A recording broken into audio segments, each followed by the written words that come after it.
Alright, hello and welcome everybody to week 5 of the Vespyr Premier League. My name is Tasty Aladar and with me is good bro Joe, and we will be bringing you this middle of the table matchup versus Exire and the Flying Mariachis. Yep, exactly. We'll have to see what they're going to bring today, the Flying Mariachis. I've got high hopes for them. I'd like to see them bring something pretty strong today. Previous weeks they've had a little bit of flair, but we'll have to see if they can repeat that success and bring something good today. As we see the first bands coming out, we've got Lulu, that jack of all trades flex pick that you kind of need to take away if you're not going to build around it. Something like a cog comp can be so horrible when it's got a Lulu behind it. And Morgana and Nivea getting taken away by Nuri, that respect ban coming out. And the Jhin as well now. The recent Jhin buffs, I mean, I think they have made Jhin into a relatively strong champion. Now, despite his lack of mobility, he can really pack quite the punch, so it makes sense to me to see him banned out here. Hey, who needs mobility when you can one-shot the AD carry with a 2000 damage crit? Exactly. Yep, and Poppy and Gragas getting taken away just at the end there. So Poppy is obviously a horrible top and support, but Gragas, an interesting one to pull out because he has been such a dominant force in the jungle after his changes. And the fact that he just brings so much to a team comp with the potential engage, disengage, and just peel that he can bring with those body slams and casks. Yeah, there's the Poppy and the Gragas pretty standard bans, I feel, but the Morgana, the Jhin, the Anivia, much less common, so interesting to see the bands switched up a little bit. The Braum first pick now, which I'm not particularly surprised to see on the side of Exire, that we picked up for Warden. Yeah, such a strong support to pull out, and it obviously is a pain to pick Alistair now into that, because it is a soft counter where you basically, Alistair goes in and then gets stunned up for an eternity and slowed, so it's just sort of like a suicidal headbutt. So we'll have to see what they decide to go for in the end. They are going to look to pick up this Callista. We'll have to see what they decide to pick up as the support though to go with it, or they might just leave it as Mino English hovering that Elise, who he has been such a dominant force in past weeks on that Elise, and I wouldn't be surprised if they just picked it up to sort of get him snowballing straight away, but that potentially. We'll have to see if there's going to be any amazing elastic slingshot bugs going on if he does pick it up. But yeah, looks like they are going to be going for that Elise in the end, which isn't surprising at all with Mino English on the team. Oh, there you go. It's actually the Shyvana, and that is an interesting pickup here with the Devourer nerfs that I believe have come through. So, strange pick there, I think. And also, I feel like Muyu must be very, very comfortable on the Callista, as you know, all really top tier AD carries are, because the Flying Mariachis, they have to look to Muyu to carry these games for them. When they win, he's been the driving force behind it, so getting him on a strong, comfortable champion for him is very important. Yeah, definitely. I mean, getting someone who you want to be your main driving force behind your team onto a top tier like champion who they are comfortable with is so important in a team comp, just so that you've got that kind of comfort to be able to say we're going to play our own game, and even if we do fall behind, we've still got that potential to come back, and we know how to claw our way back into a game. And we do see Lucian and Nautilus picked up on the side of Xfire. Yeah, so that would be Nautilus heading up into the top lane for a Pregiator there, and that will be obviously Kiosk Piraten on that Lucian as well. Very quick fire picks there. They certainly knew what they wanted to pick here, and both pretty solid picks. I mean, there's hardly a time where you don't want a Lucian on your team, certainly. Yeah, and I mean, Lucian Braum is such a powerhouse lane, and the fact that their level 2 is just absolutely horrible with that Braum passive, and even technically level 1, because once you start stacking that passive and Lucian just has changed the Light Slinger on top, he can pump out so much damage. And in response, we see Trundle and Maokai getting taken over. Maokai feeling a little bit of love. Slowly. Yeah.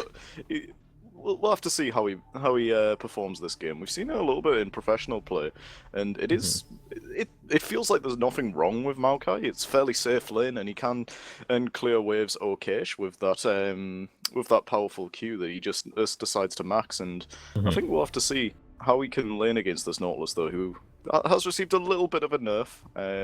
So that Riptide's not going to be as painful. Yeah. That was always a very oppressive force in the lane for Nautilus in the top lane, so it makes sense to have seen it nerfed a little bit. However, picking Maokai into the Nautilus, you feel like if the Nautilus, if a Pregator on that Nautilus rushes the banner down, Maokai will have a lot of trouble clearing away that banner minion. Yeah, it's gonna be interesting to just see him slapping that minion for about the next millennium as he tries to clear it. But Mhm. it'll be interesting. We'll have to see how it goes. I expect like a double Zerot build on Yeah. both of these because Zerots is just core pretty much at the Yeah. minute. Such a useful pushing tool, and it does give you so much more mobility when you're running around next to those turrets. And yeah, Twisted Fate and Lee Sin locked in. So Lee Sin going to be looking for some early plays, potentially, and also maybe invade this Shyvana, who isn't actually that great. Like level 1, so we could see a fairly good invade coming out from the side of Xfire if they decide to go for it. With the fact, I mean, you've got Braum, you've got Nautilus, you've got stuns for days. Indeed. So we could see a pretty explosive level 1. The Lux is the last pick locked in on the side of the Flying Mariachis. That will be Nuri having that one in the middle lane now. So that's both the team comps rounded out. Well, who do you give the edge to here? I think both sides have a fairly good chance in this one. I think depending on which side takes the advantage, it'll be up to them to keep pressuring and snowballing that said advantage into what they need. Because if Lee Sin sets this Shyvana behind, it can be such a pain for Mino English to try and come back into this game because it means that he's got to try and focus more into those Devourer stacks if he is going for Devourer, which I would expect. But it just puts them so much further behind in the relevance in team fights that it'll become. And if they fall too far behind in the mid and early game, then it can just get to a point where it's just uncomebackable. Yeah. So we'll have to see how he can sort of pressurize the jungle and also these lanes, because if Lux starts to get rolling into Twisted Fate, she can just constantly push him in and roam around the map so much. But that is the joy of playing Twisted Fate, is that you have the ability to counter that with your ultimate, so you can sort of roam around a little bit. But I think it'll mainly come down to these team fights, but also which side can sort of pick out that one person in the rotations, because I think they're going to be looking a lot into those as this game goes on. Okay. One thing to note, I think, is that Mino English not going to have much early presence on ganks, whereas on the other side you got Sheffen, of course, with the early game jungler, right? So in response to that, I feel like that's the reason SLB has picked up that Ignite in the bottom lane. Partially because Nuri's not taking it in the middle lane, but also partially because of that, because Muyu and SLB still want to be able to go aggressive, because they definitely want to be able to get kills onto Muyu in the early game to really get him rolling. And Mino English isn't going to be able to facilitate that. And of course, we might see Sheffen trying to neuter that aggression by hanging around the bottom lane quite a lot. So I think the Ignite makes sense here to pick, to try and really get Muyu up there. Yeah, and in contrast, the exhaust on Warden is going to be such a horrible summoner coming out, because it just pretty much shuts down Mino English if he goes for the engage, and also Muyu if he's just trying to sort of run around in that backline and he's trying to get away. If he drops that exhaust, it pretty much just locks him down entirely and means that he's just pretty much stuffed. Yeah, also the cleanse coming out in the middle lane for Sebe there, I think that makes sense, particularly when you're running it into a Lux. I mean, of course, being able to cleanse away that light binding, very beneficial for not getting hit by the follow-up ultimate, which can, of course, 100 to, or not quite 100 to 0, but depends on how fed she is, really. Yeah, if she lands the full combo, it's pretty much just, well, now I have to base. So it's good to break it out just so that you don't sort of hit that level 6 point and then just instantly die, or just instantly get sent back and then have no relevance in a potential dragon or Rift Herald that will also be highly prioritized on these flying mariachis, obviously, if they're going to be going for that Devourer. And you mentioned the of course the global presence that Twisted Fate always brings to a team comp. However, Nuri has somewhat countered that by bringing TP to the middle lane as well. So he'll be looking to have some global presence of his own, and perhaps to go wherever Sebe goes whenever he uses his ultimate. Yeah, I definitely think that's the right choice here. It's pretty much, I feel like the mid lane is very much set down in the sense of you have these little niche counters which you like to bring out for the summoner spells, because it doesn't feel like there's anything sort of core, whereas on top laners it's mainly you want to go TP or Ignite, Ignite being if you want to just solo out the laner and push in constantly, or if you get Mundo, and TP for pretty much everyone else, because you just want to always be constantly looking to pressure down into the bottom or the mid team fights, because it is such a horrible force in the game. But in the mid lane, it's very much to sort of counter your opponent with it. So we see the cleanse coming out from Twisted Fate to counter the potential level 6, and the same on the other side, because you can just TP straight to wherever Twisted Fate decides to go. And that's all she wrote, really. Yeah, so Should be getting into the loading screen any moment now. The 3-minute wait is up almost, so be able to see which Keystone Masteries they're also bringing to the table. Both teams, Exire and the Flying Mariachis here. One thing to think about is, which lane would you like to see Sheffin really pressuring, using his early game presence to on that Lee Sin to really get rolling? I think if he's gonna be pressuring anywhere, it's either gonna be in that mid lane because you want to sort of play around your mid and try to push it in as quickly as possible. Because especially against someone such as Lux, who's just gonna be consistently pushing in and trying to clear waves to deny as much on this Twisted Fate as possible, you can really look to make something happen early by just burning any kind of summoners, and it just slowly negates a little bit of the playability towards that mid game, but. At the same time, the bot lane is a fairly juicy target, although into a Trundle, we're gonna have to see if he's gonna break out those MLG plays with the pillar to block the resonating strike and such. MLG SLB in the bottom lane, might be seeing that coming out. The Keystone Masteries on each side mirrored onto the other one, so you have the Fervor on the AD carries, Bond of Stone on the tanky supports, the Thunderlords in the middle lane, and of course Strength of Ages in the jungle with Grosby Undying in the top lanes. Absolutely nothing exciting to see here, however. We are now on to Summoner's Rift, and here we see Exire actually all moving up as a 5-man stack towards the top side of the jungle here. They pinged into that Tri-Brush into the top lane. They might be looking to catch Highlander out, perhaps getting the concussive blows stacking onto him early. Yeah, I mean, they have a horrible level 1 team comp with the fact that they've got the Braum and the Nautilus and then all the follow-up damage that they can break out. That everyone here has, and he goes for the picker card first as well. Yeah, there is the gold card, really committing to this one. Highlander will be able to get over the wall. He is stunned up, but the resonating strike doesn't land, and he will be able to get out of that one in the end. So, a flash burned, not bad, but it did force Sebe to start that picker card, but that won't hurt him too much, you wouldn't have thought. No, definitely not. I mean, you can go for pretty much either. I think it's mainly down to preference personally, as to which one you go for. But at the same time, that's perfectly played by the side of Exire. I mean, you've got a horrible level 1 team comp. Just invade, because you've got the potential to either instantly kill someone or burn a flash, which they've just done on the Highlander. Yeah. And I think that might have been a little bit of a misread from the side of the Flying Mariachis, who should have really been aware that they could have easily just gone in and potentially killed someone if everyone had managed to get there in time. From the side from Warden and Arpeggiator, I mean, they would have totally destroyed them. Yeah, but I think one thing that's interesting is Sebe, he's picked up Boots as his first item. Now, do you think that was so he could try and get to the Tri-Brush before Highlander would make it there? Because if so, that's an awful lot of commitment. He's committed very hard to that play, that level 1 play, and But personally, I think it might have been a happy accident. Okay. Fair enough. Boots themselves are perfectly fine in the Lux because it means that you can sort of try and avoid as much of that damage from the singularities and such coming out from her. Not really making much help here in the early game as Sebe eats a couple of early singularities, putting him down to about half health, but it means that he's got more potential to be able to do something in this lane as opposed to just sort of trying to farm from range and do nothing at all. We are seeing Kiosk Pirat and Warden pushing Muyu away. Actually, here's only one more stack, and he's stunned up. The heal comes out, but he's still incredibly low. One more shot will do it, but it's not quite enough. Muyu does make it out in the end, and Warden might be feeling like he wishes he brought the Ignite to the lane instead of SLB.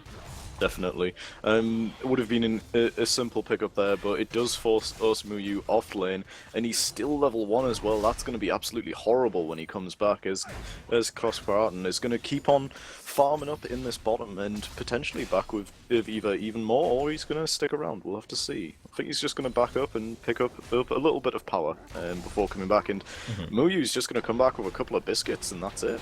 Yeah, that is a rough start for the Star AD carry for the Flying Mariachis in the bot lane. However, we do see Sheffin already level 3, up towards the top side. Highlander's level 3 as well, Pregiator only level 2, so they might not have the damage to finish this one up. The red buff is taking onto Highlander. He's hooked in by the dredge line. He tries to get away using Sheffin as a taxi, but he's taken down by a Pregiator. First blood going over to that Nautilus.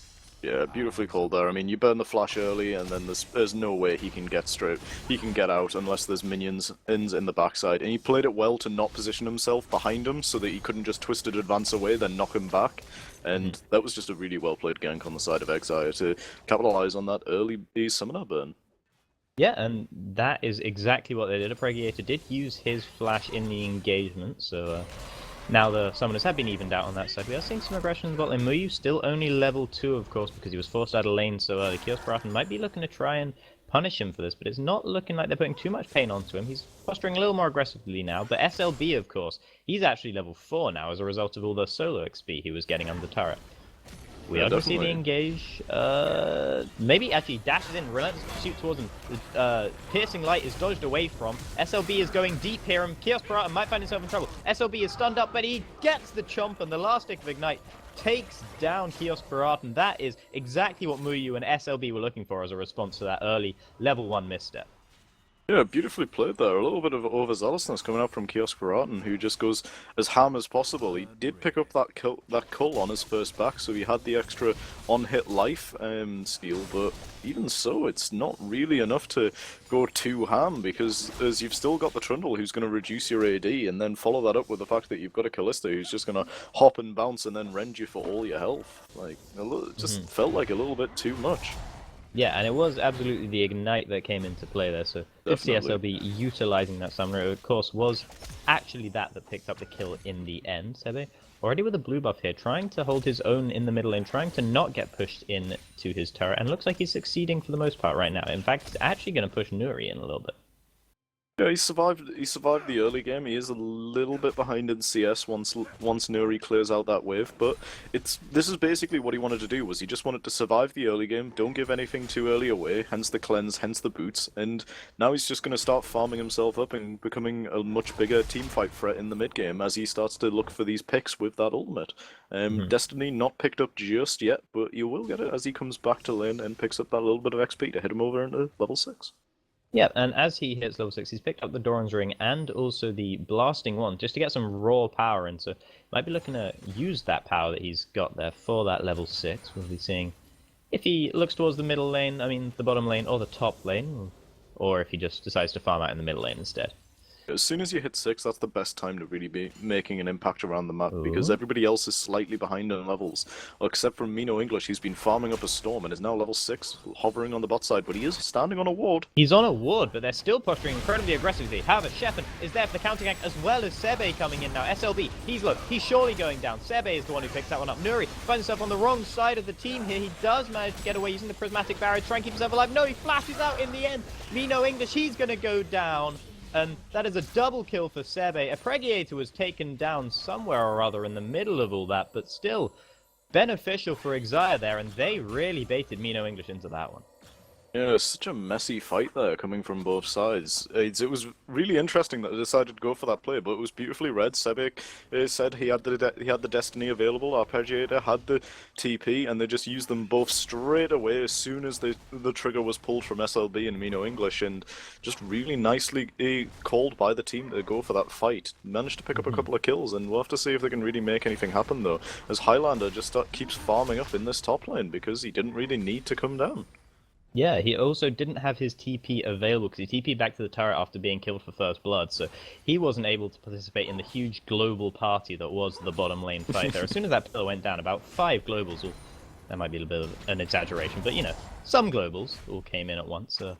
Highlanders, of course, was not one of them, and that might have been what swung the fight in the favor of Exia there. Yeah, and to be fair, I think Exia might have actually been need to be a little bit more tempered with their play, because if Highlander had came down, that would have been a really easy pickup, and that's a lot of damage going to go down onto Warden. Yeah, that is some damage. He did use the Unbreakable to get some of that damage mitigated, and he, of course, didn't get rendered out by Muyu in the end, so it wasn't that little bit of extra damage that was hovering over his head for a while, didn't end up coming through onto him, and he'll be able to heal that one up with a biscuit or two.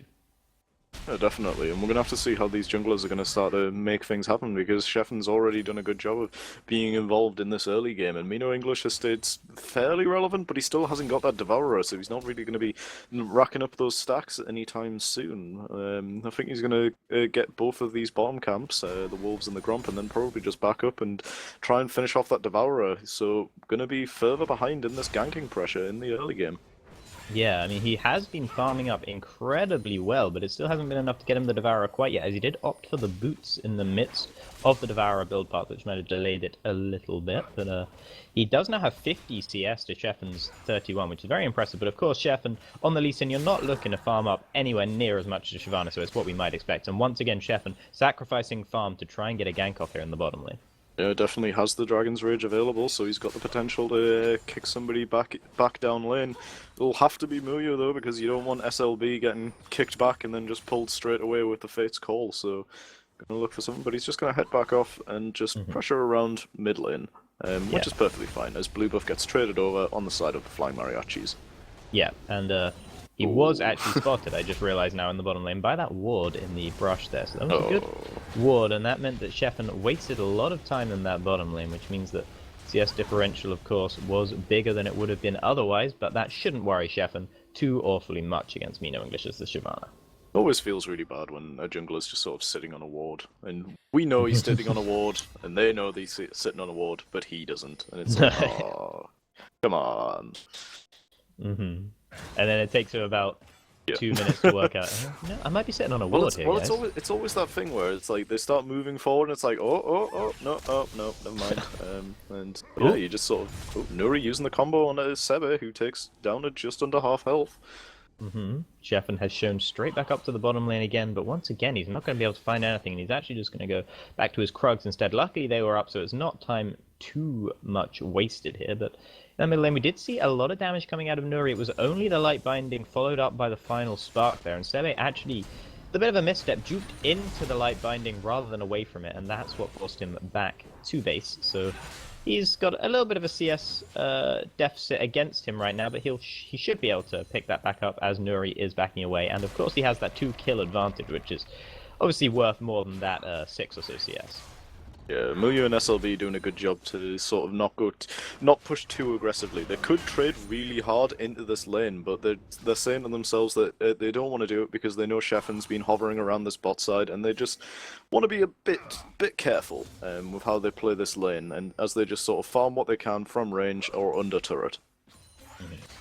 The Devourer now has been picked up by Mino English, so that will be very beneficial for him as he's able to really start making his farm worthwhile. He's actually coming down to the bottom lane instead, though, and Kiosk Baratan and Exile Warden don't seem to know about it. Exile Warden is caught out there, and he might be in trouble. SLB throws down Subjugate onto him as well, I believe. Warden going quite low. Mino English also going low, though, and has to back off in the end. Not enough health to dive under that turret there, and somewhat of a failed gank. No flashes or summoners blown for that Exile bot lane, so not quite what Mino English was looking for, and he actually gets quite low himself and will have to back away. However, he didn't really have any jungle camps to farm, so it wasn't time too much wasted. I think that was a little bit trigger happy from Mino English there, who just sort of ulted straight out of the bush, where he could have just waited out a little bit longer. As they were walking towards the bush, he could have easily just fired out his E and then even got maybe a potential auto attack in, as a good flash kick comes in from Lee Sin.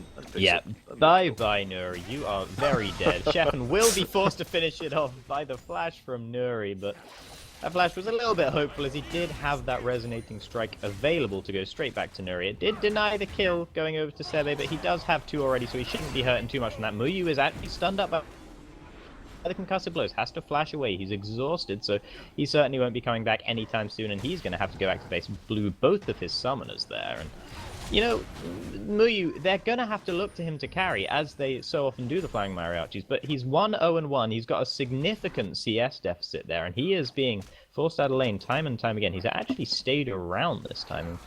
Could see a bit of a turret dive coming in as Sebe heads towards the bottom side, but he's actually going to go towards the dragon and do that with Sheffen instead. Yeah, and alongside this CS deficit, it doesn't help that Kiosk Baratan has been farming up that cull that he got in the early game, and he's almost just finished. He's just finishing it now, and that puts him a solid 600 gold ahead now. So a really nice first back from Kiosk Baratan, who's even going to get extra gold when he goes back and eventually sells that cull, because the stats aren't really that great. No, there's no reason not to sell it once you've got all the gold from it. Just brings a little bit of extra gold as well. There's a bit of a wet noodle fight going on here in the top lane, and the noodles are a little bit drier than we might have first thought, actually. Highlander going slightly low, the Graspy Undying Procs trading backwards and forwards, but he throws up his ultimate, and that will be that in the top lane. Yep, no one likes a dry noodle, and that's exactly what we saw on that top side as they just sort of slapped each other, traded grasps of the undying, as we see a lot these days, and then just use everything you can to clear the wave before backing away and repeat, rinse and repeat. It's pretty much the standard top lane meta at the minute. Is sort of like walk up, slap each other, clear the waves, go away. Let's do this again sometime. Yeah. This was fun. Let's come back and do it. Next time I'll bring a ZZ Rot though. That'll be even more fun.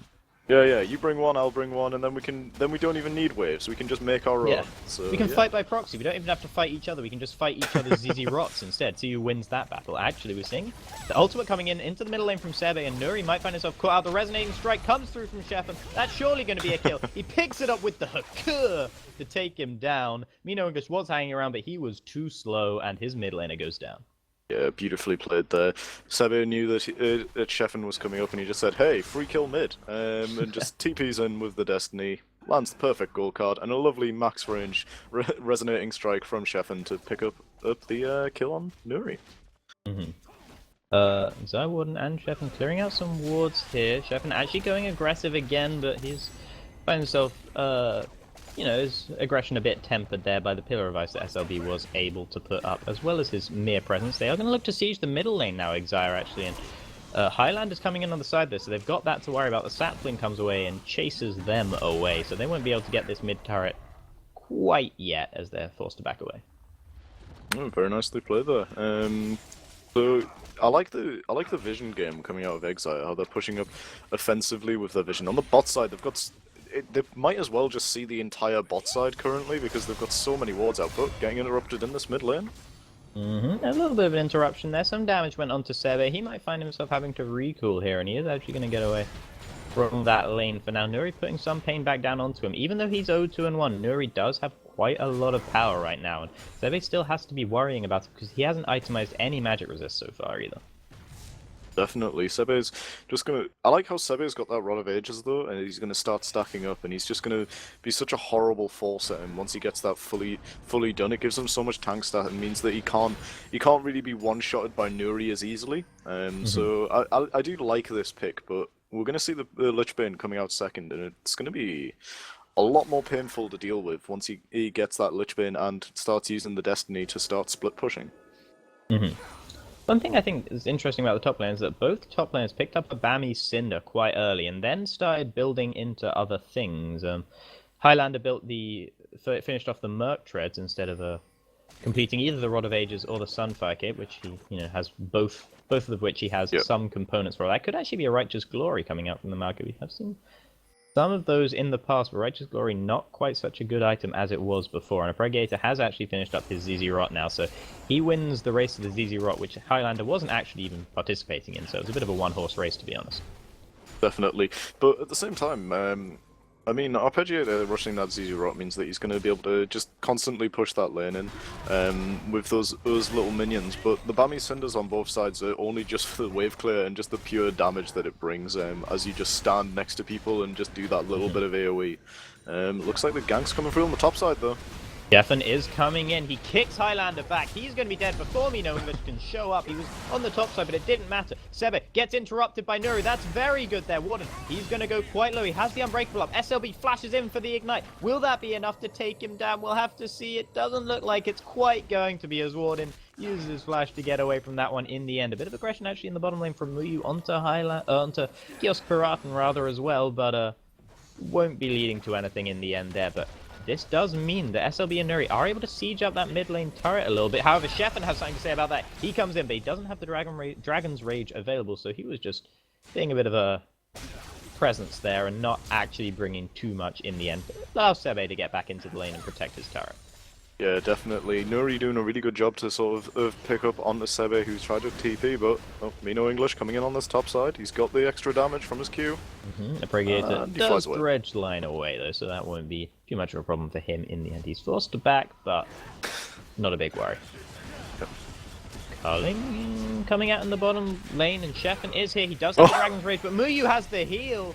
The Gromp buff will not be enough to take that one down, and actually Highlander TP'd into the bottom side now, which means Mino English is going to be forced to lane top lane for a while, as he has got that ZZ Rot portal to deal with, and Highlander TP'd in just to secure Muyu's life. But I think he might have been able to get out of it anyway in the end, thanks to a very nice Dragon's Rage from Shepard. Sebe, he's actually very low and in trouble. He does trade back onto Nuri, and Highlander roams there as well, but once again can't pick anything up. Yeah, picking up that ZZ Rock portal on the top side though to try and deny that constant push that's going to be happening, and that was really risky by Sebe, who had a sort of lane with pretty much no health, and it does mean that this mid is going to go down as he's forced to back because he had nothing to really give to this fight.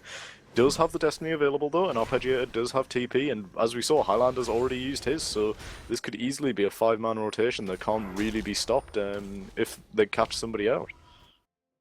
Yeah, it could be indeed. And actually, the gold advantage is still on the side of Exile, but it's not as big as you might expect. Both teams have a tower, one dragon going over to Exile, so they're winning in that sense at least, and they have the significant lead in kills as well, so they might feel stronger than they actually are in comparison to the Flying Mariachis on the other side, but is being pushed in now. This top laner Pregate is able to push in, and actually the dragon is started up by Exile. That's going down, smited away by Shepard. Very easy dragon there for them. Yeah, beautifully done there, denying Mino English as many stacks as possible. He is currently on 23 though, so he's almost there. But coming up to 20 minutes, this is really when you'd want to be looking to get that finished off. But Exile have done a really good job of pressuring the map and denying as many of these objectives as possible, pressuring out the dragons especially. Yeah, and certainly they have that 2 dragons lead now, and they might be looking to have that as a bit of an insurance policy as they get towards the later game. If they can't finish it out by conventional means, they might be able to use the 5th dragon as a threat if they have to. I'm sure they'd rather be able to finish it out earlier. They do have an advantage now, but not a huge one. Yeah, definitely. I mean, they're snowballing fairly decently, but it still feels like they're being tempered a little bit. Like there's not really much. They're not getting as much as you'd like. But at the same time, picking up these objectives is necessary, because if you start pressuring towards that 5th dragon, it's sort of like, well, guys, we can't really fight them. The red dragon, but don't worry, it's not really big of a problem. And then you hit sort of 4 dragons, and it's like, oh, okay, guys, we kind of have to fight them now. Yeah. So forcing that kind of play towards the late game is really painful, because you want to be playing your own game in the late, because you don't want to be sort of getting caught, getting picked off in rotations and such. So if you're forced to come somewhere, then that's just playing into your opponent's hands, really. And there's not much you can really do about it unless you try and proactively stop it beforehand by picking up these dragons. They'll want to be playing the game to their own mariachi tune, but Exile Esports not such a fan of mariachi bands, and they might be looking to actually bring their own song to the late game, and that song's name is 5th Dragon, so Arpeggiator is hanging around in the top side. He's actually hiding in the bush. He might be looking to get something on Highlander here. Highlander finds himself chunked out a little bit, but I can't imagine anything's going to come from this unless a jungler is here, and there is one. Shepard, he's here. Didn't get the Dragon's Rage backwards. He has to kick him towards his own tower, and once again he kicks someone to safety, or does he? Oh. He gets in there with the flash, and he just gets the Q past the minions. Very well played from Shepard, despite a perhaps slightly questionable Dragon's Rage. Flash absolutely necessary there so that he didn't hit the wave. But yeah, the Rage felt like a little bit... It was held a little bit too long there, as Highlander was able to get onto the wrong side of Sheffin, and he just kicks him right back under turret. And it's twice in a row now. Well, the thing is, like, if you get the kill, then if it's dumb but it works, then it's not dumb. Is the way it is, you know. Right. So it's fine. Sure. It's like when you secure a dragon on like 1 health with sort of like a Lulu auto attack or something. Like it's just all planned. That's what it is. So yeah, that was the intention all along. Sebe's actually having some trouble with that blue buff. He had it very low and actually reset all the way on him, so he's finally able to pick that one up. But that does mean that he's now recalling, and Flying Mariachis might be able to build some pressure in the middle lane, but it doesn't look like it, as they're going to start their own teleports themselves. Meaning we're reporting in plain sight, a bit cocky perhaps. He's going to go behind the wall and do it where they can't see him. The beautiful mechanics coming out of Sebe, able to manage to fire those wildcards so that they all miss the blue buff in the end there. And I mean, to be fair, that is the much harder thing to do when you've got 3 points of damage and they all miss at the same time. Like, that's where you've got to respect these Twisted Fate players. He's actually heading towards the middle lane now. Nuri does use the final spot to try and clear out the wave, but it might not be enough as Kiosparaten has that red buff. There is a fight now occurring, actually. Kiosparaten, he's on the front lines, and he's taken quite low. However, it looks like it's going to be Mino English that's the one who's taken down in the end. A rampage kill there for Chef, and Highlander does come in with that righteous glory. Says, hey guys, what's up? And then back away. Yeah, he sort of comes lumbering out and it's just like, oh, never mind. I came to the wrong party. And then just back to the forest with him. Walks out in a glorious yellow glow. Don't call it righteous glory for nothing. Exactly. That mid turret did actually go down as well there for Exile, so that was actually really quite beneficial for them. They were able to take down Mino and Chef and getting pretty huge now. 404. Lee Sin is very much found actually, and very present, and I'm sure Flying Mare Archers will be finding a whole lot more of him as we get into the later game. Yeah, I felt like Kiosparaten wasn't really punished for that catch there, as they kept him under turret and he was pretty much not able to move, just pumping out as many auto attacks and such that he could. But really well played by Sheffen and Warden to keep him alive by knocking as many people away as possible and just spreading out the damage so that it wasn't just on him. And it was enough in the end. I think it was the right play though, especially when you've got that Lichbane on your Twisted Fate, and as Sheffen gets caught here, just flies out to Baron. Oh dear, that was, very smooth play there from Chef, and able to scoot on away from that one using the transportation that the Baron begrudgingly provides him. Interesting culling coming out from Kiosparaten, not doing a whole lot of damage, almost popped the prismatic barrier, but not quite. Yeah, so I suppose you put the fear in them. You sort of say, hey, I don't even need this anymore. I can just auto attack you to death. But I think you'd probably prefer it in the fight. So a little bit questionable as to why that culling was blown. Maybe a misclick, but who knows? Put it down to lag. Yeah, the cooldown is almost halfway gone now, actually, so it probably won't be punished for it in the end. We do see Arpeggiator going towards the top side to push in that wave there, and probably places easy rock. Well, actually, that's on cooldown, so we won't be able to place that one just yet. As we do see Exile hanging around the Dragon Pit once again, and they're looking to keep stacking and play that song that we were talking about earlier. However, they do not have priority position on this, and Flying Mariachis might be able to take it down instead. Muyu does have the Ren stacks building up on it as well, which is always beneficial. The TP is coming in for Arpeggiator now. This is going to be a big fight here. The Dragon's already gone down, so that doesn't seem to matter for Exile. They still want to fight this. Muyu, he's off to the side. He might be caught out here. Warden's already gone down. Kiosparaten, 2 people flash onto him. He's down. This fight is looking excellent for the Flying Mariachis. Muyu, he's still alive somehow. That's a double kill for Nuri now, and Sebe is the only one alive, forced to use his ultimate to get out of it, and that is... The tables have somewhat turned now in favor of the Flying Mariachis.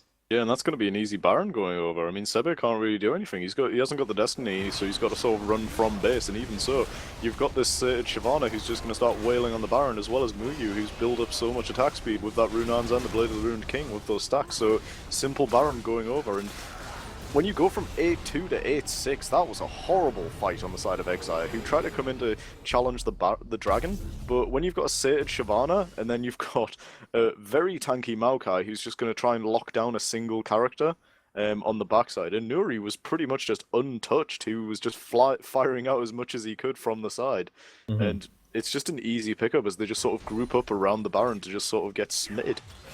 Yeah, and they really did tunnel very hard onto Muyu there, and I mean... Nuri has been showing that he has a lot of damage as well, and it might be perhaps a reputation that Muyu has as that one major carry for the team that is causing teams to tunnel onto him a little bit too hard, as Exile just did there, so that was definitely not beneficial for them. They actually had a gold lead of a few thousand, I believe, and now that is taken down all the way to about 400, so that is really bad for them. Yeah, I mean, you could have easily just had the Twisted Fate off to the side, pressuring a lane while they were doing that Dragon, because he has that Destiny available, so you could have potentially walked back down, or even got away if they tried to come for him, but all you had to do was really stall it out and use this Lichbane TF to try and push down turrets and lanes, because he is such a really good force at doing that. But they just sort of always want fights now because they feel like they're ahead and they want to try and keep killing them, keep getting objectives and such. But if you play to your opponent's beat, as to say, then you're going to really have to abide by their rules, and their rules there was, we're going to kill you around this Dragon.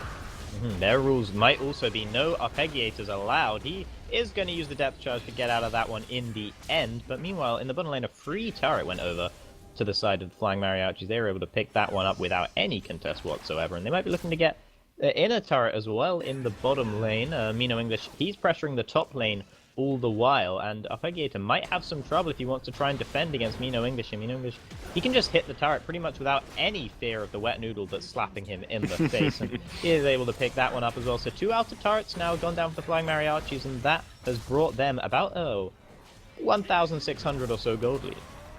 Yeah, the wet noodle's fine when it's against other wet noodles, but if you're against someone that's a Shyvana with this much attack speed, plus a Baron buff, then you kind of got to respect the damage that she can pump out, especially with that Titanic Hydra and the Deadmans. So, yeah, go aggressive, but he's not really going to do much here as English does turn around on the top side. And it looks like he's just going to head off into the jungle and just do a little bit of sightseeing. Yeah, and this turret is being taken down to about half health here. Muyu able to free hit it right now. Warden has to hop away from that one. Righteous Glory pops Highlander. He's going in. He wants Sebe. The cleanse comes out, and Sebe might be able to get out of this one in the end. Muyu, however, he's free hitting. Kios Paratum goes on to Muyu. Not quite enough damage. Muyu stays alive. The wild cards are duped away from, and no one goes down, but that fight was quite explosive. Yeah, unlucky there from Nuri, who fired his entire combo in this. The final spark was just a fraction too far to the left, so as soon as the cleanse comes out from Sebe, he's able to just sidestep it and escapes potentially just an instant kill there, which could have been an inhibitor turret coming down. Destiny does come out, and he's going to go aggressive. Gonna go aggressively. He didn't really quite go aggressive enough, actually, because if he'd got a bit further forward with that Destiny, if he'd got onto the other side, perhaps he might. Well, I suppose he might have found himself actually chunked out and killed, but he would have been able to land the gold card onto Muyu. The Pillar of Ice did disengage that one, so the ultimate wasted there from Sebe in the end, unfortunately only stopping a couple of recalls. Yeah, if you're going to do something like that, you either need to make sure that you're entirely on top of them with the Destiny as it comes out, or you need to use it like a Pantheon ultimate and use it to cut off routes of escape and fire it behind them so that they're either forced to walk back into your own base or just accept the damage that's going to be coming. So, a little bit of a misstep, but it does force them to back entirely. But we're gonna have to see how they try to play these mid-game fights, because Flying Mariachis are pulling themselves slowly back into this game, and that gold lead that was in the side of Exile by a couple K is now 4K, 3K in their own side. Yeah, exactly. And Flying Mariachis, I mean, if they can pick up a win here, this will be a sort of minor upset. As we said, as I said at the beginning, these two teams very mid-table right now. Exile, I believe, 5th place compared to the 7th place of the Flying Mariachis. So 1 point between them, actually. So this would be quite a big game for the Flying Mariachis. They're able to pick this up as they look to really get into the playoff places. And they should be able to do that if they manage to beat teams like this one. Yeah, fun to see the captain boots as well coming out of SLB, trying to get everybody to run in even faster along with that Righteous Glory on Highlander, so they go for ultimate engage. Rightly so. Yeah, and the engage, I mean, we saw that speedy engage into the bottom side, but this cleanse from Sebe was well timed, and he was able to get away from the twisted advance route that was on him, and consequentially avoided the final spark as well. And it's just these nice little plays that are really what's going to trying to bring them back into this, because they're now playing from behind, and Exile have really got to try and make something happen around these fights. And it looks like Dragon's going to be started off by Mariachis, and Exile don't really have anything to contest, so this is going to be an easy pickup for with Mariachis. The Ren Smite there from Muyu, there's nothing Sheffin can do about that one, even if he wanted to steal. Actually, Highlander going aggressive with the Righteous Glory. Arpeggiator incredibly low, uses the depth charge, try and get away. Mino English follows through to try and secure the killer. Actually goes over to the Trundle, actually. Highlander going aggressive onto Kios Paratum. He uses the QSS, but it's not enough. He's going to go down. Mino English going aggressive onto Sebe. Now the gold card is up. SLB's the one who's stunned up. Sebe tries to get away from it, but the pillar pops him up into the air. He's going down, and everyone is down on the side of Exile now, besides Sheffin. And you know, Sheffin was getting so many kills, getting so much done in the early game, but he's a Lee Sin. He doesn't scale very well, and he's not able to bring the power he needs to these fights. Yeah, it also feels like there's a lot of miscommunication on the side of Exile, who weren't really able to make what they wanted happen. They've dropped it They used their tank to sort of go in, but no one else followed up, so basically Arpeggiator just got absolutely melted with no response damage coming out of anyone on the side of Exire, so you pretty much lose your entire purpose as a tank. It means that you've got nothing that you can contribute to the fight, so they just basically have to fight a 4v5, and it's another 4 kills easily picked up on the side of Flying Mariachis, because Highlander goes in afterwards with that Righteous Glory and is backed up by Nuri, by Muyu, and by Mino English. Yeah, and actually the gold lead now swung incredibly in favor of the Flying Mariachis. They picked themselves up an inhibitor, as well as an enemy blue buff on top of it, which is always nice. Though it did prove problematic once again. That blue buff is not... He's not happy today. He's in a grumpy mood early in the morning for him, and he's not having any of that stupid leashing going on that he can't stand. Yeah, exactly. Well, I mean, when you hang out next to Grump, you've got to be a little bit grumpy. But Just rubs off on you, I guess. Yeah. So in that middle inhibitor going down, they've got to be careful. If they push in these waves, they can easily just start off a Baron, because you've got the Callista, you've got the Shyvana, and you've got a lot of damage that you can fire out. So gotta be really careful with this vision game on the top side, as Muyu does start heading up, and we'll pick out that ward. So all vision has been cleared around the Baron, and they've got to try and get something down in there, and be careful of the potential Death Rush coming out. Yeah, they don't have any vision now. It's all been cleared out, and so Sheffen, he's going to clear out a ward of his own here in the blue buff side, or if he can do, actually, Mino English looking to try and deter him from, but Warden is there to deter Mino English in turn, and actually they're just going to posture around the Baron now. They're not going to start up or anything. Sheffen does have that Banshee's Veil for that extra little bit of safety if he needs it. SLB, he's going aggressive now. He's quick, and he's got the Captain Boots, so the others can follow up on him as if he were a Janna or something along those lines, but nothing comes of it in the end. Exile pushing out that middle lane like they need to, because those super minions are coming through, and actually the bottom lane is all being pushed out by Arpeggiator there, and Highlander, he's going to push out the top lane in response. Yeah, definitely a good plan here. Arpeggiator does have the TP, so he can join in, so he's getting a little bit of a free push here. Drops that ZZ Rock portal in the bot side bush just behind tower, so he's going to be able to keep on pushing, and even if he does TP in, that's going to constantly be doing that little bit of damage down. But gotta be careful of this Baron, because they could easily just do it. Looks like they're just going to back off though. Yeah, they're not willing to start it up at the moment, it seems. They have seen the game thrown one way, and they don't want to throw it back the other way. They're wary of that one, so Highland actually goes away to push out the bottom lane. Now he's going to have to try and deal with that ZZ Rock portal before he comes into any fights, you would have thought. Actually, Warden almost caught out, does use the stand behind me to jump to Kios Baratan, and that'll keep him safe enough. Kios Baratan, speaking of which, he has 356 CS right now, but he's only 0-3 and 3, so they're prioritizing the farm onto that Lucian, but he's not really making it work so far. Yeah, I mean, he has got that little bit of an advantage in goal, and sitting around about 800 ahead, which we saw with that cull buy, and the fact that he got those early advantages in CS. But he's not really been able to do a lot with it. He's sort of been a little bit relevant in these fights, but he's not sort of getting carried away, which is the problem with Lucian. If you don't sort of get to that point where you can just get carried away with yourself, then it sort of feels like you're just being a little bit of a safe pick in the end. And yeah, Pillar coming out, deterring them from going towards that Baron as he does fire out that culling. Does fire out that culling, tickles Mino English, really, not going to do any damage too much there. And speaking of Mino English and Kios Baratan, if you're Lucian and all you can hit every fight is just an ulted Shyvana in your face, who has quite the bit of armor right now with that Dead Man's Plate, as well as that extra cloth armor, I mean, it just doesn't feel very good. You feel like you're not contributing, because all you're doing is pummeling that tank over and over again. And of course, he's going to have that with Highlander as well. It's going to be a brief timeout here, a brief pause. Probably going to be going for about 3 minutes here on the side of the Flying Mariachis. They are the ones who have cooled it. Apparently a couple of connection issues for them. Yeah, so like we were saying, I think the main reason why this is being so hard for Kios Baratan to really do anything is that you've got such a high dive comp on the side of the Flying Mariachis. I mean, when Highlander starts flying at you with that Righteous Glory, speeding up Shyvana and Trundle so that Trundle can pillar you back and then everyone else can jump on your face, like, that's pretty difficult for you to really do anything, especially since Highlander can just use that twisted advance, that simple point and click, to just jump on top of you and keep you locked down for a couple of seconds, which is all this team needs with the burst out of Nuri and Mino.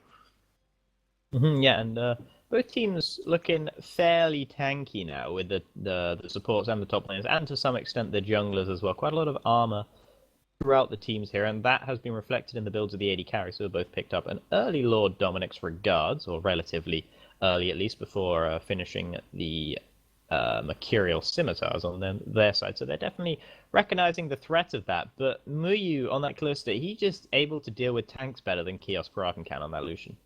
Yeah, so worth pointing out that everybody on the side of Flying Mariachis is ahead in gold, bar Callista versus that Lucian. So Muyu's a little bit behind, about 400, but a horrible 3k deficit on the side of the supports, with SLB just getting tons of gold ahead of Warden, and it's really starting to show as he has picked up that he has got that Frozen Heart Locket and the Eye of Equinox, but he is sitting on that 1.2k just hanging around his inventory.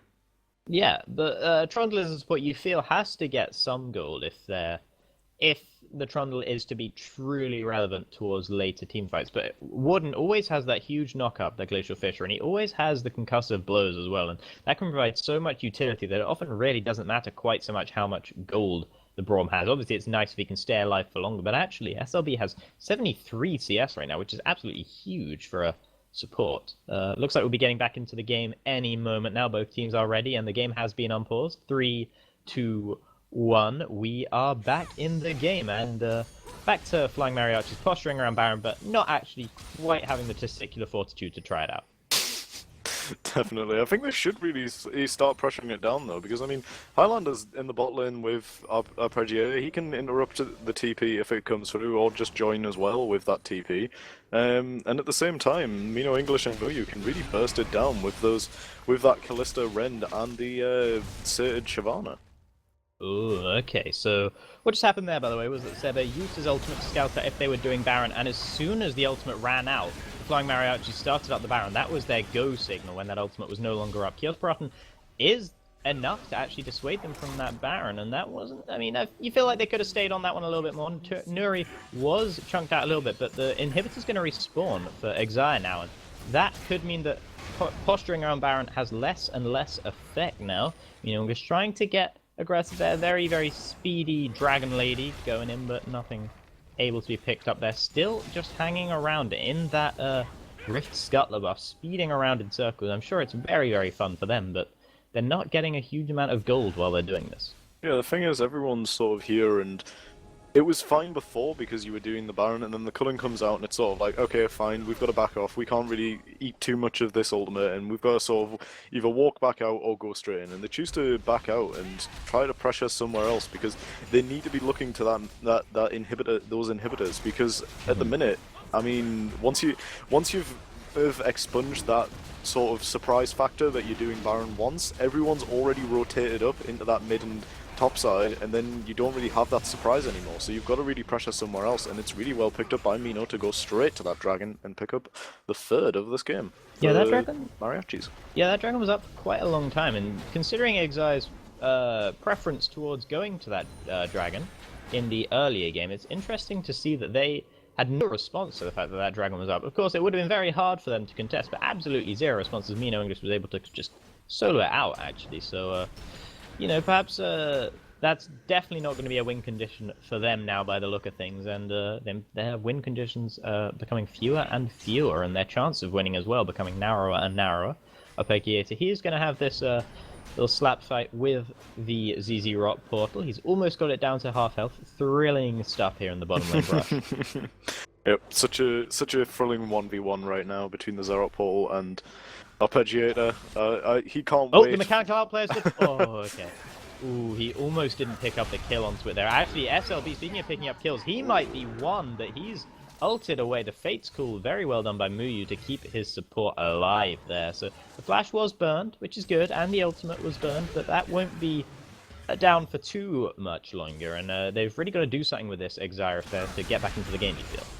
I would have really liked if, as Arpeggiator was doing the ZZ Rock Portal, they were all sort of hovering around Baron. I would have actually liked them to have just started it off.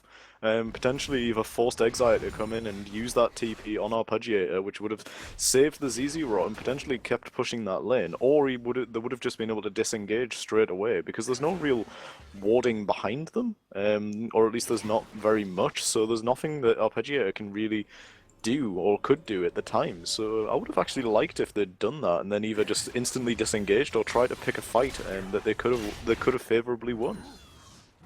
Yeah, no, I think that would have been a smart call here, and they are, you know, they're not taking the initiative right now. They have the lead. You feel like they really need to do something with it if they're going to finish off this game, and they might be just looking for the 5th dragon stack in the end, because they're really not doing much proactive stuff right now. And the longer this game goes, the less that gold lead they have means, and they will be aware of this, and they will know that they need to do something. Arpeggiator actually going to have that fight with Highlander. It's come a long way since they were both wee little level 1 tanks, and they're now both level 18 tanks, and they do even less damage to each other after all that. So a little bit of Grasp the Undying, not so useful anymore, but Arpeggiator is actually able to hold on to the ZZ Rot for now, but actually Highlander goes straight back to it. Arpeggiator, he's going to stun him up here, and Highlander, he's going to surely take it down. One more auto now, it goes down for the Maokai. 25 gold, absolutely insane techers from Highlander there. Yeah, get absolutely wrecked ZZ Rot, because you were not prepared. Clearly, Highlander and Arpeggiator cannot wait for the ZZ Rock Portal change, when they'll actually be able to kill the ZZ Rock Portal in less than a minute, hopefully. Some good play there to sort of get rid of that portal on the bot side and keep pressuring that wave, because you need to keep pushing in that bot so that you force Arpeggiator to go down so that you can try and the ZZ Rock gets placed down in his face. Oh, poor Arpeggiator. Actually, the Baron has been started up now, and Highlander's using that time. He's forcing Arpeggiator to waste by TPing in here. There's a man advantage for the Flying Mariachis, and they now have the Baron buff as well. It was rendered away. Highlander, he's going quite low. Final Spark comes over from Nuri. Highlander still low. He gets kicked back into his team. Exile Warden picked it up at the last second with that Winter's Bite now. The chair flying through, sniping him down. Mino English, he's got a lot of AoE damage. He's doing huge amounts of it to everyone here. Shepard, he goes down. He doesn't quite, and he actually takes down Mino English before he does eventually fall.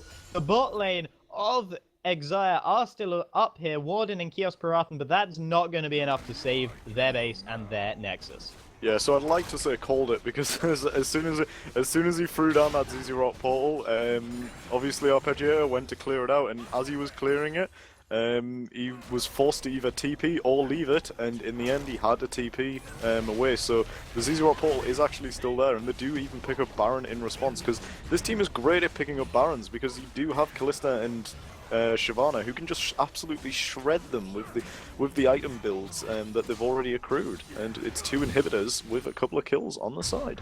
Yeah, they've got a little excited there, thought they could end. Apparently not. True to Flying Mariachi style this game, they decide ending is not the route for them right now. They might not have been able to anyway, but it was only a 3 versus 2. They didn't have a huge man advantage, and they did back away in the end, but they now have an 11,000 gold lead. But as I said earlier, that's meaning less and less, as everyone is pretty much full build right now. The AD carries still not quite there. The support's obviously not quite there, but actually, I mean, well, Warden can probably afford to get rid of those biscuits in his inventory, but the pink wards might actually be almost more valuable for SLB than another item. Yeah, definitely. I'd like to also point out Sheffin with that 100% kill participation. The team hasn't really been making anything happen without Sheffin and without Arpeggiator there. It's pretty much just been grouped up as a 5-man to really make anything go in this game. And Flying Mariachis are playing really well to sort of try and get these little advantages back and play their own game even stronger. And this is a very methodical route of doing it here. They're going to pressure the the top lane inhibitor now that they've got the mid and the bot, so the minions will pressure those for them, although there is a ZZ Rock countering them by Arpeggiator. I'm interested to see what wins there, the ZZ Rock or the super. I imagine it's the super minions, but the ZZ Rock will certainly slow them down a little bit, and there is a pretty huge wave actually in the bottom lane for Exile, so that might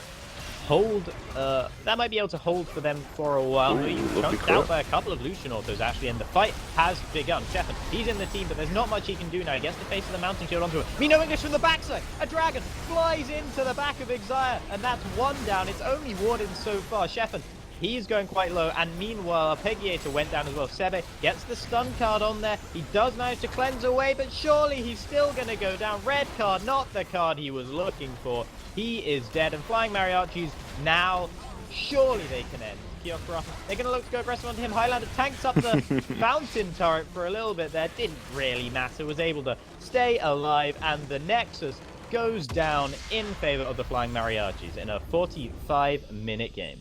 Yeah, beautifully picked up in the end there by the Mariachis, doing well to just full-on dive at the end. I mean, Highlander can just flash in and twisted advance on anybody. Nuri's got those big AoE abilities to do as much damage as possible, and Mino English just goes full ham onto the backside. And the thing is, Sheffin couldn't do anything in that fight. He just sort of hung around. He didn't really want to kick anybody away. And as you can see by Dragon's Rage still being up at the end there, because he just didn't use it, and just sort of hung around and sort of watched his team die in front of him.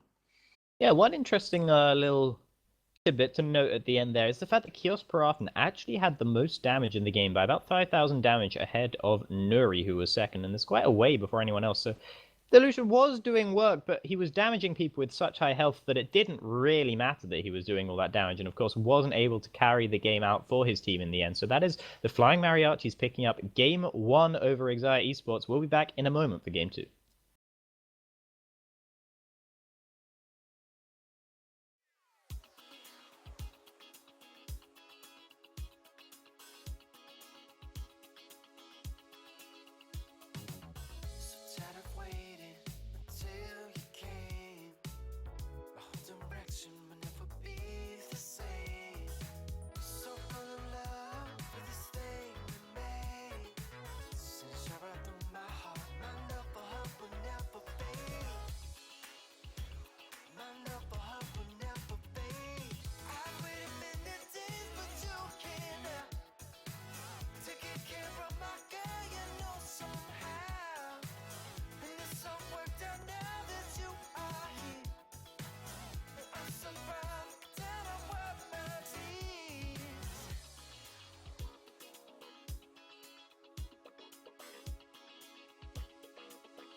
I know what's going on in the head of yours. I don't make sense to when I feel that I'm making it worse. I try to find out just what's serving you, in a new perspective if gonna find the truth. If gonna find the truth. I've waited many days but you can't now. Taking care of my girl, you know somehow. So worked out now that you are here. And I'm so proud, that I wipe my tears. Time goes by, but soon you grow. Don't be shy, your headphones, girl. I hope that I can do this right. Make sure you feel safe tonight.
Hello, everybody, and welcome back to Game 2 of this match between the Flying Mariachis and Exile Esports in the Vespyr Premier League Week 5 Game 1. My name is Tasty Alda, and with me is Good Bro Joe. Yeah, and let's see if Exile can bring themselves back to a 1-1 in this series, because Mariachis did such a good job of capitalizing on those little mistakes that they did, and taking these favorable team fights with those, with the dragon pressure that they brought out. I mean, Mino was just allowed to free farm so much in his jungle that he just got to a point where he was just unstoppable. And they just weren't able to really capitalize on the fact that he had zero pressure in the early game. So we see the early bans coming down as Morgana, Jin, and Gragas get banned out on the side of the Mariachis, not wanting to deal with any of those. And Lulu and Nivea still being banned away on the side of Exile against Nuri, and Shyvana being taken away against Mino English. Yeah, the Shyvana, the one adaptation from the last bans. The other 5 were identical. That means that, who is the champion that's popped up? It's Poppy. So we'll probably be seeing one of the top laners playing Poppy. One would have thought, at least, if they're... You got to think at least one of them's going to be comfortable on it. It is such a staple pick right now for the top lane. And banning Shyvana makes a lot of sense against Mino English after that last game. He's just... That, I just keep having flashbacks to that last fight where there was suddenly, the fight was looking alright, and then suddenly there's a dragon flying into your backside, and that's not what you want. Yeah, exactly, and they do pick up the Brown straight away for SLB to go along with Muyu, and gonna have to be careful of what those two decide to bring out into this bottom lane, because it can. We've already seen that Muyu can be such a painful force in these fights, and if he gets a favourable lane with Brown as well, then I've got to be worried for Exile in this bot side. Yeah, we'll see if they actually go for that Lucian Braum, see if they're able to make it work a little better than Kios Paratan and Warden did. Actually, they didn't do too bad, Kios Paratan and Warden. Kios Paratan, of course, had the most damage in the game, and they were able to shut down Muyu early, but Mino English was getting so strong, and Highlander and Nuri were already doing pretty well for themselves as well, and they were able to turn the fight on, turn the game rather on its head in the end. Alistar, however, I wouldn't be too surprised, despite the fact that Braum is a soft counter. We didn't actually see the Alistar last game. The Trundle was opted for instead. Alistar Malphite here. That's knock-up city right now. Yeah, that is not a fun time for whoever gets caught on the receiving end of the multiple knockups going to be coming out. I mean, Alistar combo in a Malphite ult is pain incarnate. I mean, you just have to give back your League of Legends pass and just sort of sell your account, because you're not going to be playing anytime soon. And as we see, we'll have to see what gets counted into this. So obviously the really hard engage coming out. What could they potentially be looking for? Obviously, I feel like Cog is probably not going to be the pick here, as it was hovered just a little bit before. But it just feels like it possibly might not be a good pick. Yeah, I mean, Muyu's good, but he's not literally God. So I mean, probably unlikely that he's going to be locking in that Cog more in the end. And yeah, the Alistar and the Malphite, you said whoever they're going to go on to. I'm pretty sure that's going to be Muyu 9 times out of 10 if they have anything to say about it. So Lucian would make sense here. Goes well with the Braum. Relatively safe. Has that dash to try and evade them, but might have a little bit of a tough time trying to chip down their tanky exteriors if they're able to get to that point. And the Zac as well locked in. That looks like he'll be going over to Mino English in the jungle.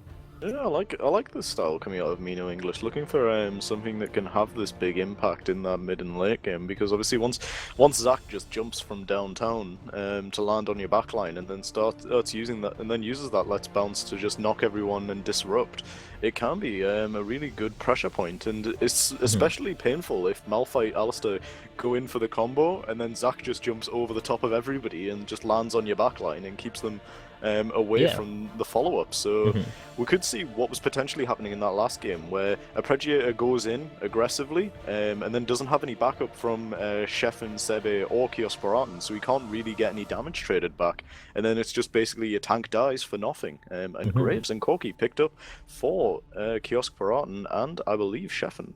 Yeah, that would probably be Sheffen going on to it could actually be mid though, for Corki, sorry. Yeah, it could be a mid. It could be a mid Corki. Could be a Graves AD carry, of course. We'll have to see what it's going to be right now. Sebe, he is still hovering the Ignite, which most Corkis wouldn't be taking, but of course he does always have the power to change that, so there's not really much that can be told from that one right now. They're probably not even sure where those picks are going quite yet. Rammus countering it would make a little bit of sense here if Highlander is able to bring that to the top lane. There are 2 AD carries, although Graves likes armor pen, and Corki does a lot of magic damage, but still might be a decent pick into the double AD carry. A fairly passive lane on the top side, so it's perfect. It's all right to pick Rammus into it because you're not really going to be looking to kill anybody. I mean, as Malphite, you're just sort of looking to sustain out that lane and try and just make it towards those mid and late game team fights where you can just ult on the back line and just instantly win a fight for your team. So picking something like Rammus that's wanting to scale up is perfectly fine, and do lock it in as well as Nuri's looks again. So perfectly happy to see that one come back out. But this is where it looks like they're going to hover and look for something for Sebe. To counter into this looks as Zed is being hovered right now.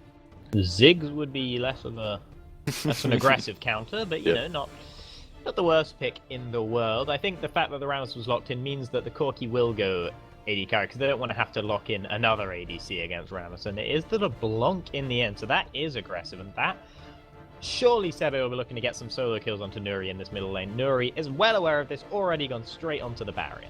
This is the thing, is that we are looking. They needed to lock in some kind of AP magic damage onto this mid lane because you've already got your AD jungle, your AD carry, obviously, and your top lane is going to go full tank. So you need to lock in some kind of magic damage to sort of split that up a little bit. And he does have the potential to just straight up kill Nuri in this mid lane, but he's got to be also careful in case Nuri just turns around and combos him in the face and just pushes him back out of lane because obviously LeBlanc is that fairly squishy target that can just be taken out if they're not careful at level 6 by the Lux combo. Yeah, I think one thing that's always quite interesting about the Braum into the LeBlanc is if the LeBlanc uses the distortion in and there's immediately a Glacial Fissure put down before she can blink back, then the concussive blows can be stacked while she's in mid-air, particularly Muyu on that Lucian will be able to stack those very quickly. So Sebe might have to look to be a little bit careful when he's going to distortion towards the enemy team. There are a lot of things which can catch him out as well. The light binding is another obvious one for that. Both supports actually locked in Ignite actually as well for the bottom lanes. The mid-air taunt would also be a fun one to see. So as he's distortioning through, Rammus just taunts him in flight, so he sort of gets stuck. That's always fun to see. It's funnier into things such as Shyvana though. So like when Shyvana ults away and then you use the taunt as they're flying and they just have to walk all the way back at you. It is fun to see. Yeah. Well, might be seeing some pretty okay plays from Highlander in that top lane if he's able to pick those up. The Warden and Arpeggiator are going to go very tanky because they have a very squishy rest of the team, right? I mean, Graves can go fairly sort of tankier than you might expect from a AD carry style champion, but the front line is definitely going to be Arpeggiator and Warden on that side. Definitely. I mean, you've got to try and just sort of front line to make sure that Muyu can't put too much free damage onto your backline, but at the same time, Sheffen is fairly tanky with the fact that he can just keep dashing around for that mass amount of armor that you accrue, and he can just sort of trade away as much as he wants. And I think, as for the early aggression, I think either side has the potential to get an early aggression in, but I would like to see Mariachis go in the early game for that level 1 invade, same as we saw last game, but I think they have a much stronger chance of doing it because you can easily start light binding on Lux, and if you land that light binding, then you're dead. Like, there's just you're just dead. Yeah, we'll see if they mirror exactly what Exia did last game with the TF Braum stacking onto it, force the flash from Arpeggiator. It could mean that Mino English actually hovers around that top side after that. So based on these team comps here, which side are you going to give it to? I am a little bit tricky about that one. I'd like to say I want to give it to Exia. I think they're certainly going to win the early game. They've already shown that they can push in aggressively and do some good plays around the map, but I think that Mariachis have done a really good job to show that they can, even when they have low resources, they can still keep sort of on par and take the fights that they can win.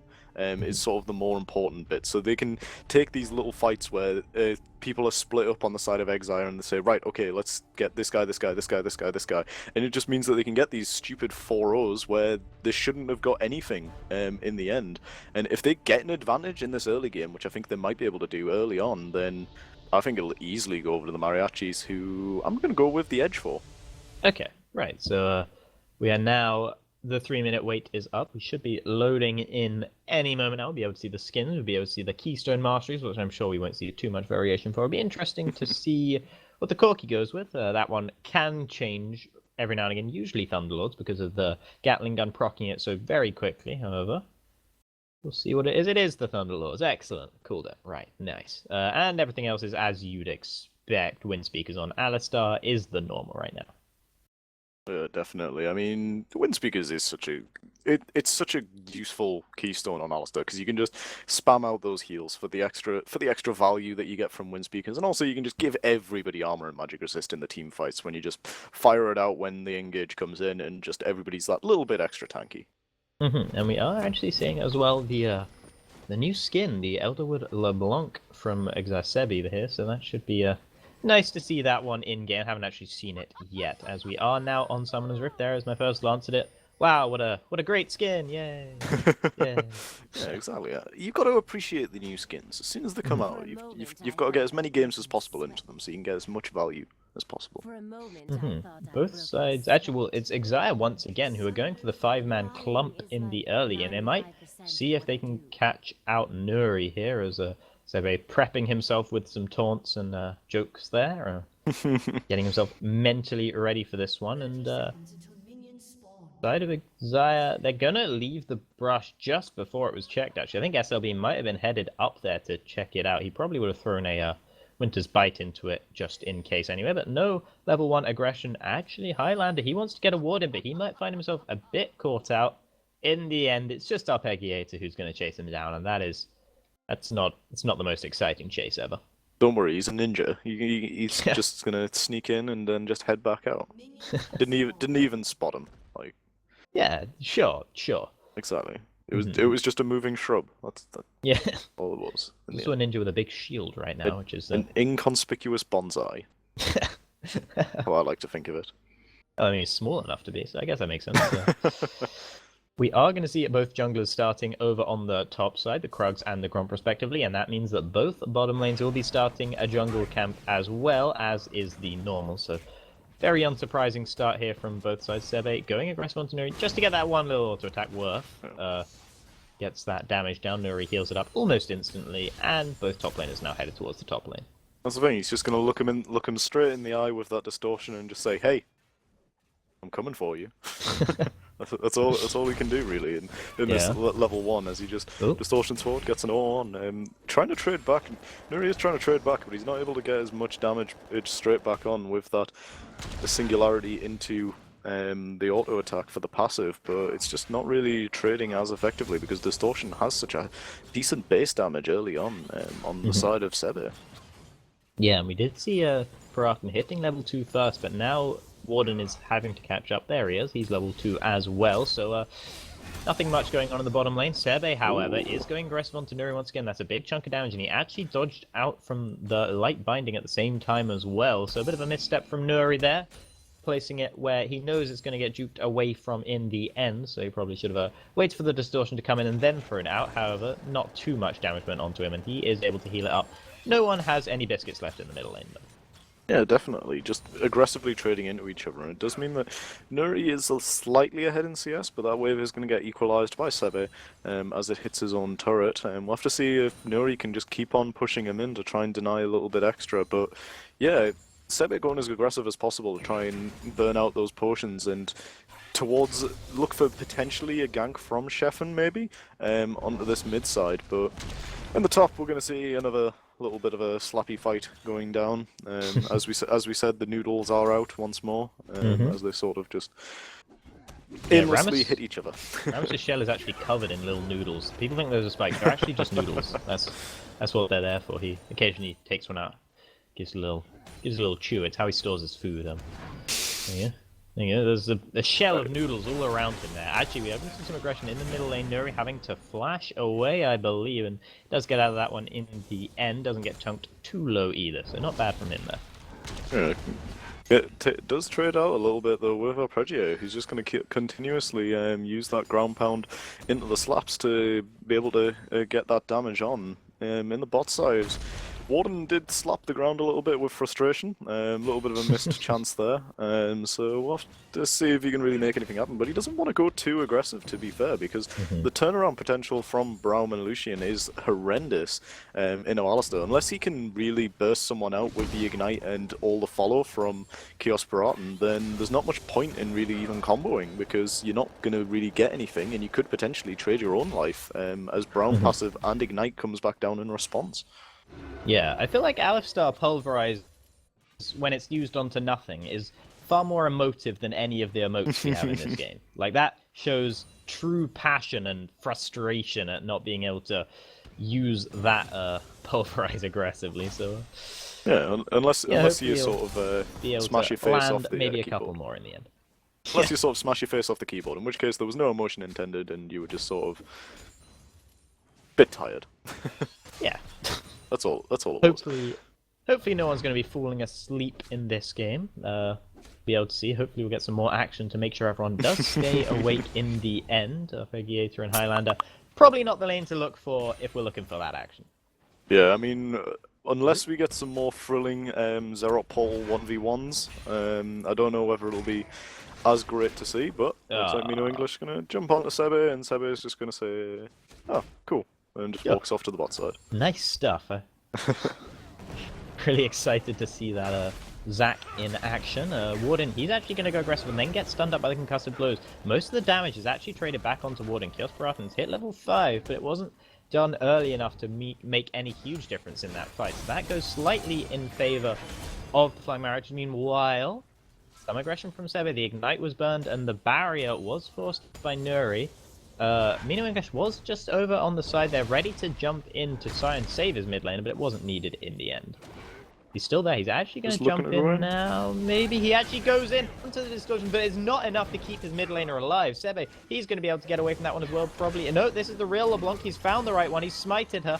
Very low health. Mino English is going to have his jump available again someday. Flashes in instead. Surely that's it. There he goes. Picks up the kill in return. And not even an assist for Nuri there. So, I mean, he was just used as bait by Mino English in a completely merciless way there. Exactly. English was just like, hey, we can kill her, and then as soon as she dies, it's like, cheers for the kill.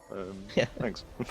Yes, he told you we could kill her. Yeah. Exactly. So yeah, Sebe gets gooped in the end, and an easy pickup for Nino. But that first blood onto Sebe isn't going to be too much help for Nuri as he picks up that blasting wand and the Negatron cloak. Is that the term for getting killed by a Zac, by the way? Gooped. Yeah, get gooped. Okay, nice. I like it. If you're gonna get hit by a giant ball of goo, then you're gonna get gooped. I suppose so. Yeah. Right now, Mino English is thinking he's in that bush. To goop or not to goop? That is the question. He's gonna decide he is gonna try and goop. Actually, goes in onto Warden. Warden stunned up, concussive blows. The ignites onto him. You can't quite get the range for the last auto attack on Warden. We'll get out of that one. The triumphant roar also helping him to stay alive. There it is. Get him a bit extra help, and he's actually able to stay around in this lane for now, as the Flying Mariachi is back off. Yeah, all summoners burned for Exile though. Still have that ignite, I suppose, but then again, you weren't really going to fire that back out if you were getting engaged on, unless you really wanted to be a little bit what would be the word? Spiteful. Yeah. Sort of like comes in for the gank and then instant ignite the Zac. Yeah. Just for effect. But He may have burnt my summoners, but he got ignited, so ha. Exactly. That true damage coming back out. Can't take that from him. Sebe actually going aggressive here onto Nuri. The double sigil coming out, but the final spark does land back onto Sebe. He does have that level advantage right now, and he did a lot more damage to Nuri than Nuri was able to trade back onto Sebe there. So that's looking good for the LeBlanc in the middle lane here on the side of Exile. One kill each so far. Absolutely no gold lead accrued. Actually, tell a lie. There's about a 50 gold lead for Exile. Good job then. Yeah, I mean, Sebe's just got the advantage at 6 with that little bit ahead, because he's got that blasting wand and Negatron cloak. He does sort of have the ability to take the pain from Nuri at the minute. As long as he doesn't get too low and then full combo, then he won't get instantly killed and sent back to base. But he's able to just put on the pressure with that ultimate. Doing the double sigil does mean that he can get a lot of free damage down with those point and clicks, and he's able to push Nuri all the way out to bring him back to lane, and he's going to miss out on a little bit of farm here. Seeing Chaos Paraton with the package here, we'll see if they're looking to do anything. There's no jungler presence on the bot side for either team. He's not going to be going aggressive too much right now. Putting some poke down, now that he's hit level 6, onto Muyu and SLB. A little bit of a health advantage on the side of Exile in the bottom lane. Chaos Paraton can't quite find an opportunity to use the package, though he actually does use it. Tries to go aggressive onto Muyu, gets some damage down, but he might be regretting this one. The culling comes out, actually a TP in behind now, coming from Highlander. He's going to roll into lane, and he's looking to catch the AD carry. There he is, taunted up, he's down. Highlander picks that one up. However, Arpeggiator is here now, and Shepherd as well. They might be trying to punish Flying Mariachi for this one. SLB does dash to the minion and get to heal for his troubles as well. Unbreakable is up. Will he be taken down? Yes, he will. Shepherd picks that one up as well. Another 1-for-1 trade here in the bottom lane. The Noodle was not strong enough to get the rest of them, but they do pick up Chaos Paraton with that good TP from Highlander, able to get the taunt on in time, and going to get a little bit of damage on Arpeggiator, who does get aggroed because of that taunt. And Shepherd can't really walk up and hit that turret with Highlander and Muyu on either side, because he'll hit them as well and draw aggro from the turret, which is obviously unideal for him. Nuri was chunked out pretty hard by Sebe as well, actually, in that while that was all going on. Yeah, taking that taking half of your health just because of the turret is a little bit of a misstep there from Shepherd, who's now got to head back off into his own jungle, and he's going to hand over this blue buff onto Sebe, just carry it out with that shotgun. Although Mino English is hanging around. He has something to say about it, and there it is. He picks it up with the smite. So, good play from Mino English there. Good presence of mind, and that should give Nuri a little bit more breathing room than he would have had otherwise in that middle lane, because he had that little bit of laning time to himself just then while Sebe went off to get that blue buff. So he's managed to even out the XP perhaps a little bit, and also the fact that his opposing laner doesn't have a blue buff, very beneficial for him. A little bit unfortunate there. If he managed to keep it in the bush, he would have been able to keep it away from the potential smite. Noodling going on in the top side as Arpeggiator does get traded aggressively. He is fairly low. Doesn't have ult not really or taken flash either, so if he gets caught out here, he would be caught out for real. He actually realizes this and backs away in the end. And are not going to be able to stop that port, I don't think. Actually, you know, Arpeggiator decides he wants to stop it instead. Got the passive shield back up. That was on. He's got the passive shield. He's just going to use that corrupting potion to get as much back as possible, and he's just going to keep up there. Shepherd is heading up to that top side to potentially come on this Rammus, but gonna look to probably just clear out that top side jungle and then gank towards mid and bottom with the dragon being up, and Mino English gonna possibly come for a bottom lane gank with that elastic slingshot.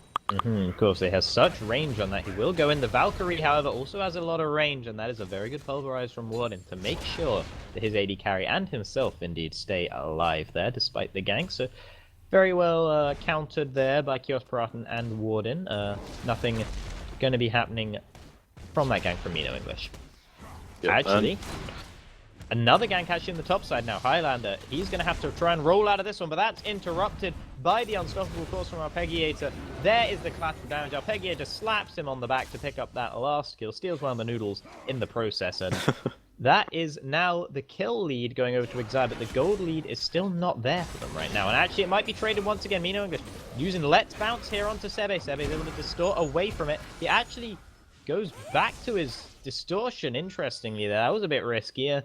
Threw them for a bit of a loop. He had that little period of invisibility. I think that's what kept him alive, and he was able to dash away using the Mimic Distortion in the end. Muyu trying to go aggressive once again with SLB. There is the Glacial Fissure. Only catches out Warden, and Warden has that ultimate running now, and he's popped it, so he's going to be able to stay alive. Sebe incredibly low, but not enough to take him down from Nuri there. And very, very close, and that will buy him some more time in that middle lane. He still has that little level discrepancy, but he'll be able to even that out shortly now. Yeah, that Abyssal Scepter coming out big there, as it does save him from the combo coming out of Nuri. Oh, demonstrated an easy pickup on SLB. Yeah, that was the freest kill of Chaos Paraton's life, actually, but it might be traded in the end. Muyu has something to say about that. It's no longer free. It comes at the cost of his life, and that is a double kill in the end from Muyu, as Mino English came flying over to ensure that that was going to be picked up. Very well played by Muyu. very strong outplay under that turret to make himself now 2-0-1, and that puts the gold lead strongly in favor of the Flying Mariachis. Yeah, definitely. I'm impressed. I'm interested by Highlander's aggressiveness as well.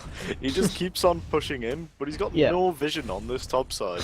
So he just sort of assumes the Sheffin is probably going to come for him at some point, and, you know, he'll just accept it when it happens. And it's the same thing that happened last game as well, is every time he'd come up on that Lee Sin, he'd jump on to the Nautilus and then just go behind, knock Maokai back, which was Highlander, and just pick up an easy kill, and it meant that they could pick up some good advantages early game.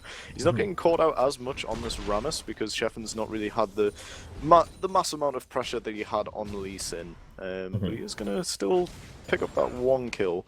On the spot side though, Muyu having a much better early game, picking up the 2 kills, 1 assist, and he's staying relatively even on CS, which is the pretty much opposite of what we saw last game, as he was forced back so early, meaning that Kiosk Broughton got a huge lead with that kill.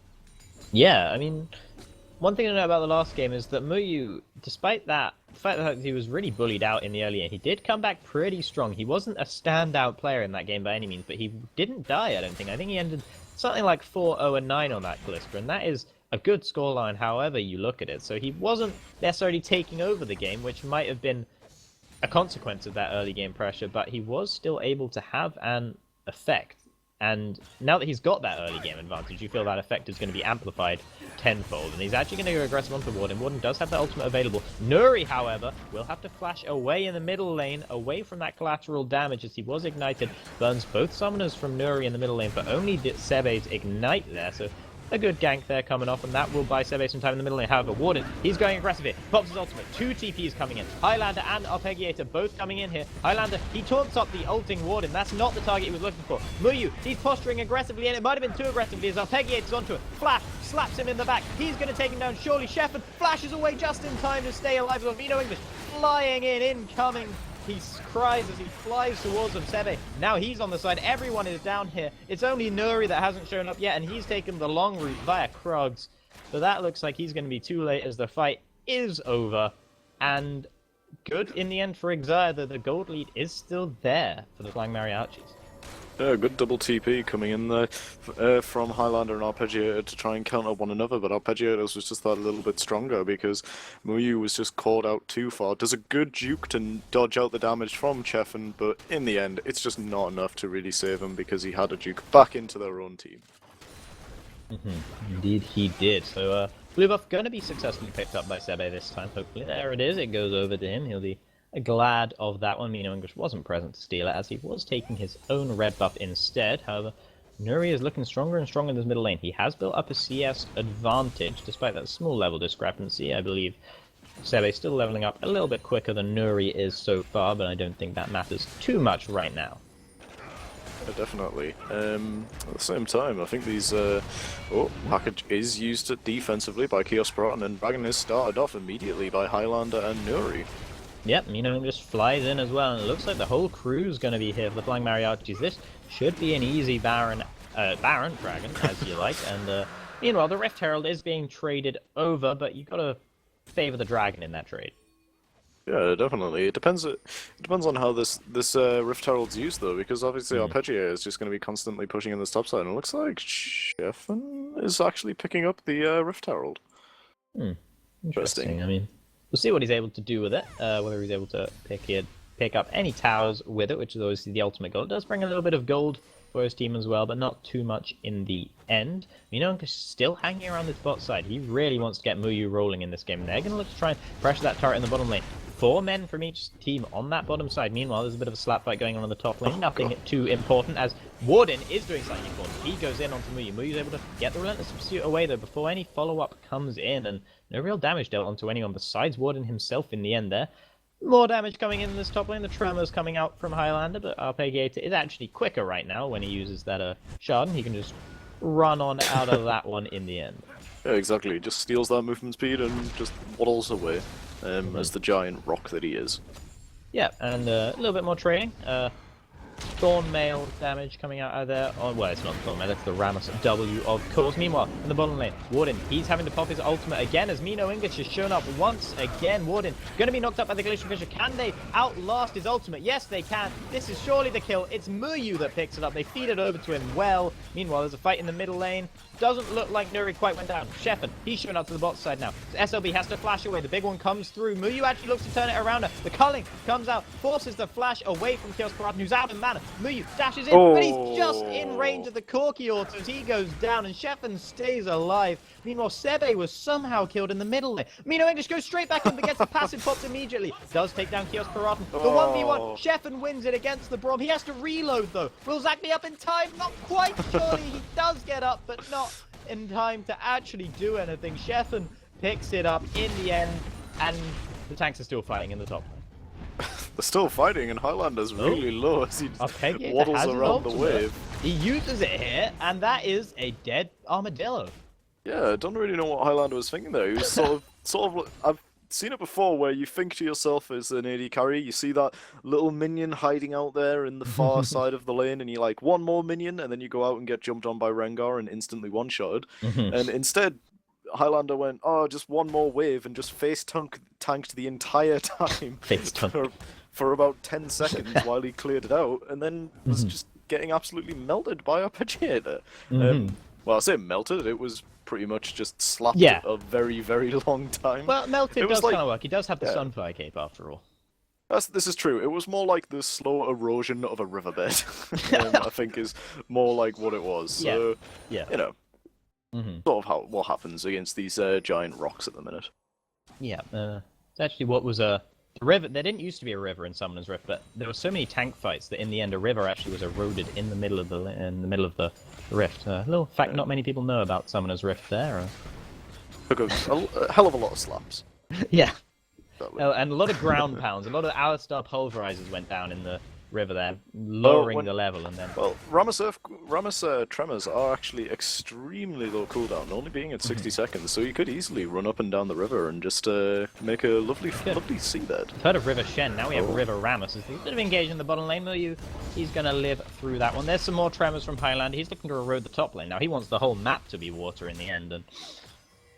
Not much damage going on to Sebe there, though he was caught out a little bit by Nuri. Kios Paratan and Warden do have a bit of a health advantage here, but Muyu is regenning fairly quickly as well, so it shouldn't be too much of a problem for him. Highlander is going to go aggressive onto Arpeggiator again. I say aggressive, I mean, I don't think there's hardly anything you can do in this top lane which would be constituted as aggressive in the end.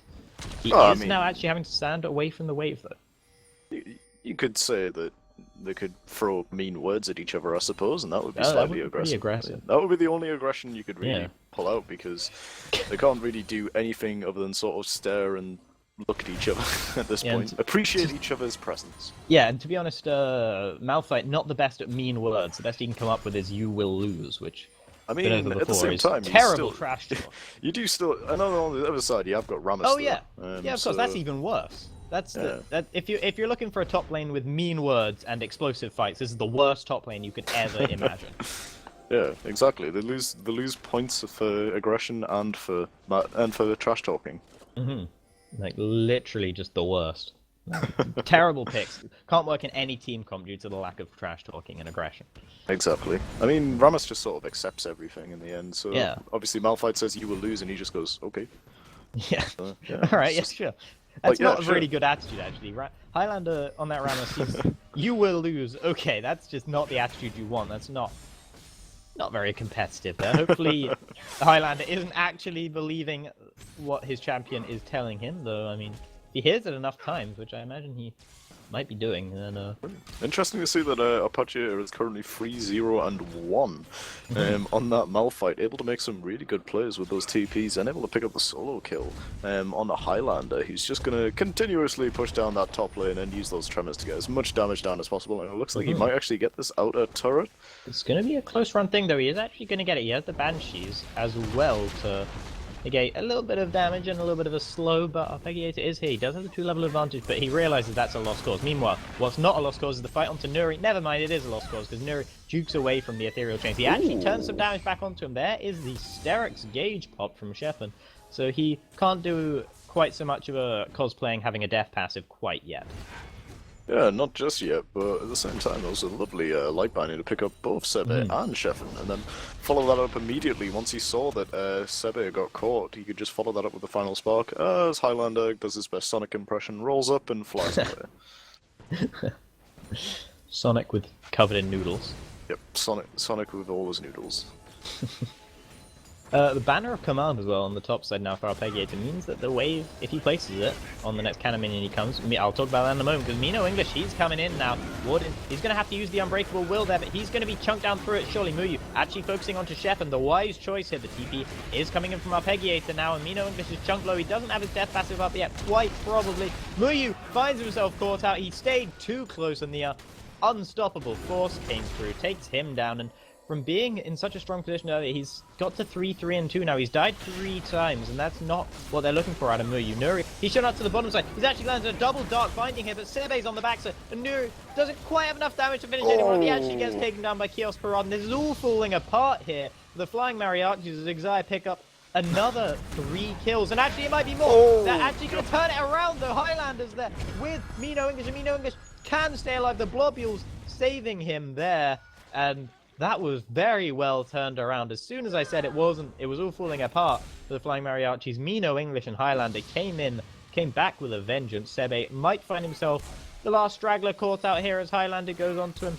predicts the dash back to it, and actually flashes away to the turret. There's nowhere he can go. He can look to get the execute, though, but Highlander's pretty speedy.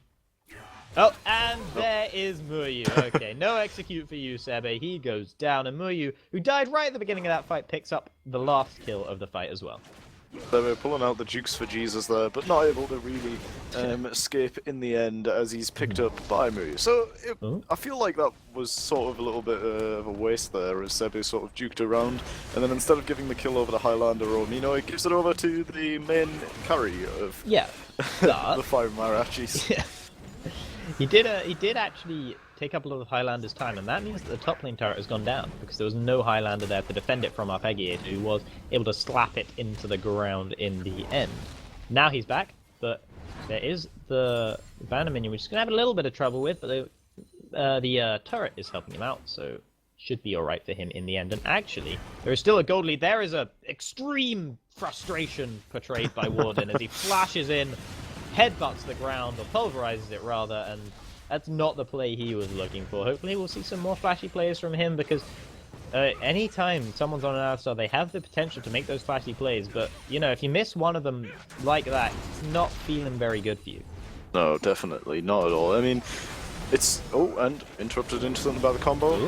Mino English flies in return. Kios Parappa, he's surely going down. He's ignited and he is dead. Shepard, he's posturing a bit aggressively. He's locked up by the light binding. Surely the concussive blows. He actually has the Sterix, though, and it just about keeps him alive. Nuri, incredibly low, will stay alive for now. Muyu, actually going to turn it around onto Sebe here. Surely one more hit will do it, but he doesn't get it. Sebe distorts into him and gets away, despite having 3 concussive stacks onto him. And very well played by Exia, juggling around, and they actually pick up a 2-for-1 in the bottom lane.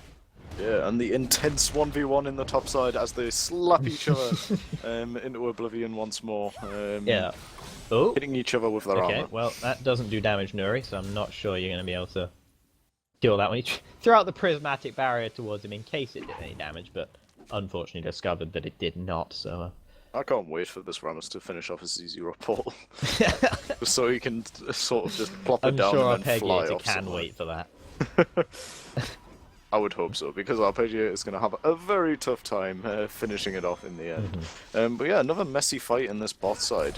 Going really aggressive from Flying Mariachis, trying to just dive pretty much straight under turret.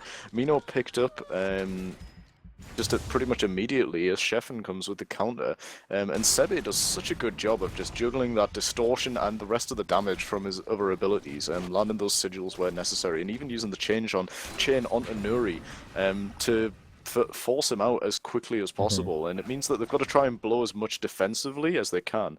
Almost got caught out with the passive going on, but able to proc the clone, and during that little bit of stealth that he gets, he was able to just wait out the binding and jump back in with the distortion to get the kill onto Muyu.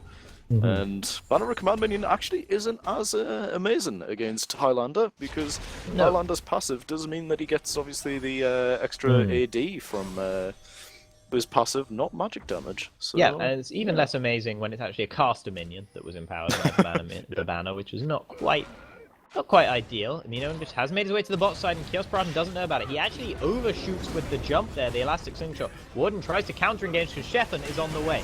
He tries to go in, but the Unbreakable blocks the end of the line from going through there. Mino English, he's ignited, so he's just going to throw out the Let's Bounce and then back away in the end. No kills, because both junglers show up and deter each other's aggression.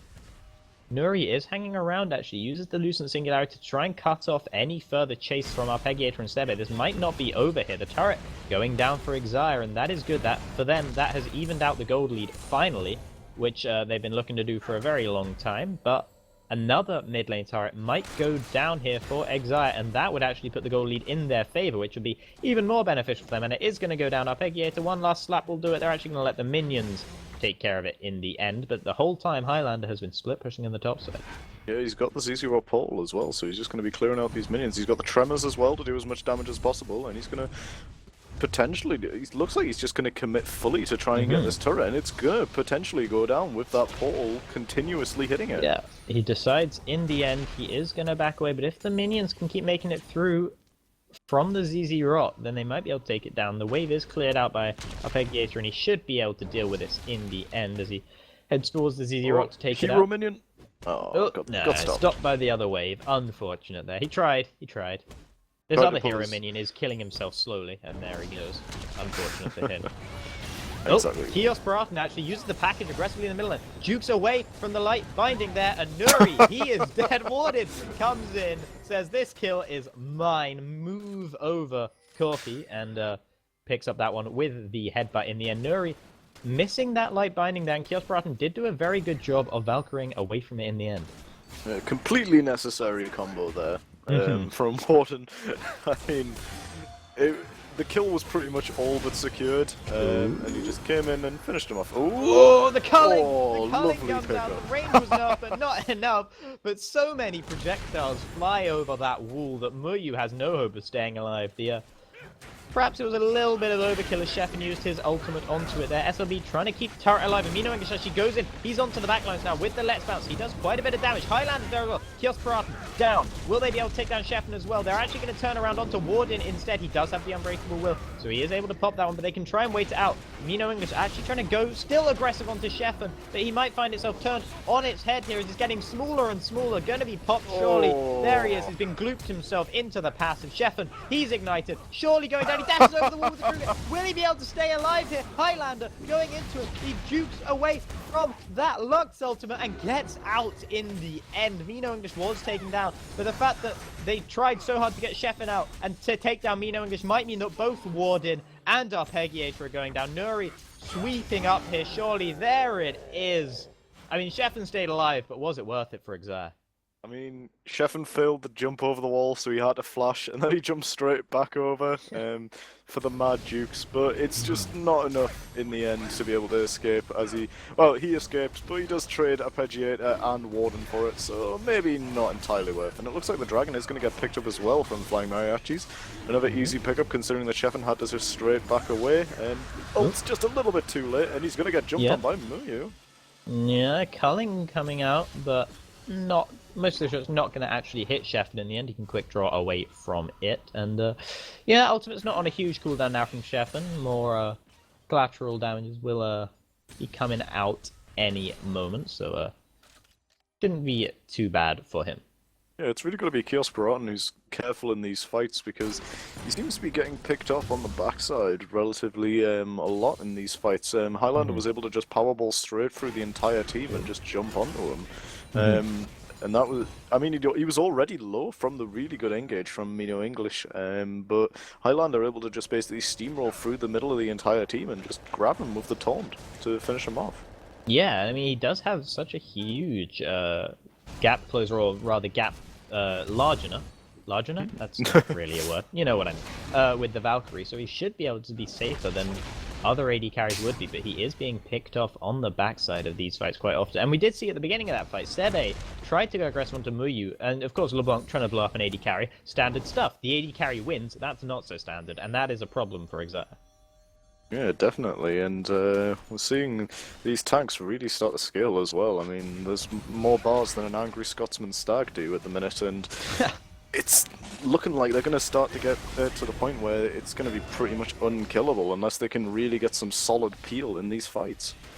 Muyu was chunked out pretty low there as he did dash in aggressively with that Reckless Pursuit and Relentless Pursuit, rather. That one was more of a Reckless Pursuit, actually. Nino English going to try and engage. He actually doesn't charge up the Elastic Slingshot all the way and is forced back in the end. Muyu able to lifesteal up a little bit using the Face of the Mountain stacks as well to heal him up some more, so he should be able to hang around, but he's actually probably going to base either way. Actually, no, he's hanging around in the middle lane. Meanwhile, Highlander has seen a wave pushing in the bot side, and he is looking to push that one all the way to the turret. It is countered here by Kiosk Pirate, and he should be able to deal with this. In theory, he does have the ranged auto attacks and a decent amount of AoE wave clear.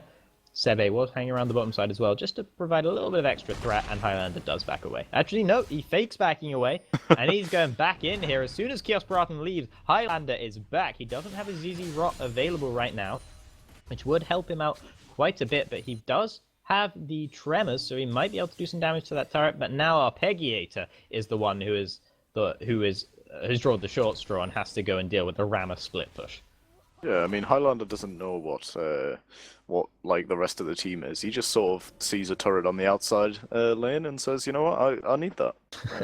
That is my goal this game, is just to split push the entire time, and he just keeps on using those tremors offensively to try and get as much structure damage down as possible. And it does work wonders. He's done a really good job to push in that top side. A good double sigil there to put Nuri down to half health, having to back off straight away and say, hey, I don't want any of that. Yeah, but, I mean, he's backed off, but there's no real waves pushing. There's nothing to be punished from him backing off, so he'll just go back to base, buy an item or two, regen up, and be straight back in action here. Nothing was particularly forced other than the ultimate from Seba, which is, of course, back up already, because that's just how LeBlanc works. And there's a very good, actually, defensive ZZ Rot portal placed in the top lane by Highlander there, making sure that turret didn't go down despite being pressured by a big bannered cannon minion wave.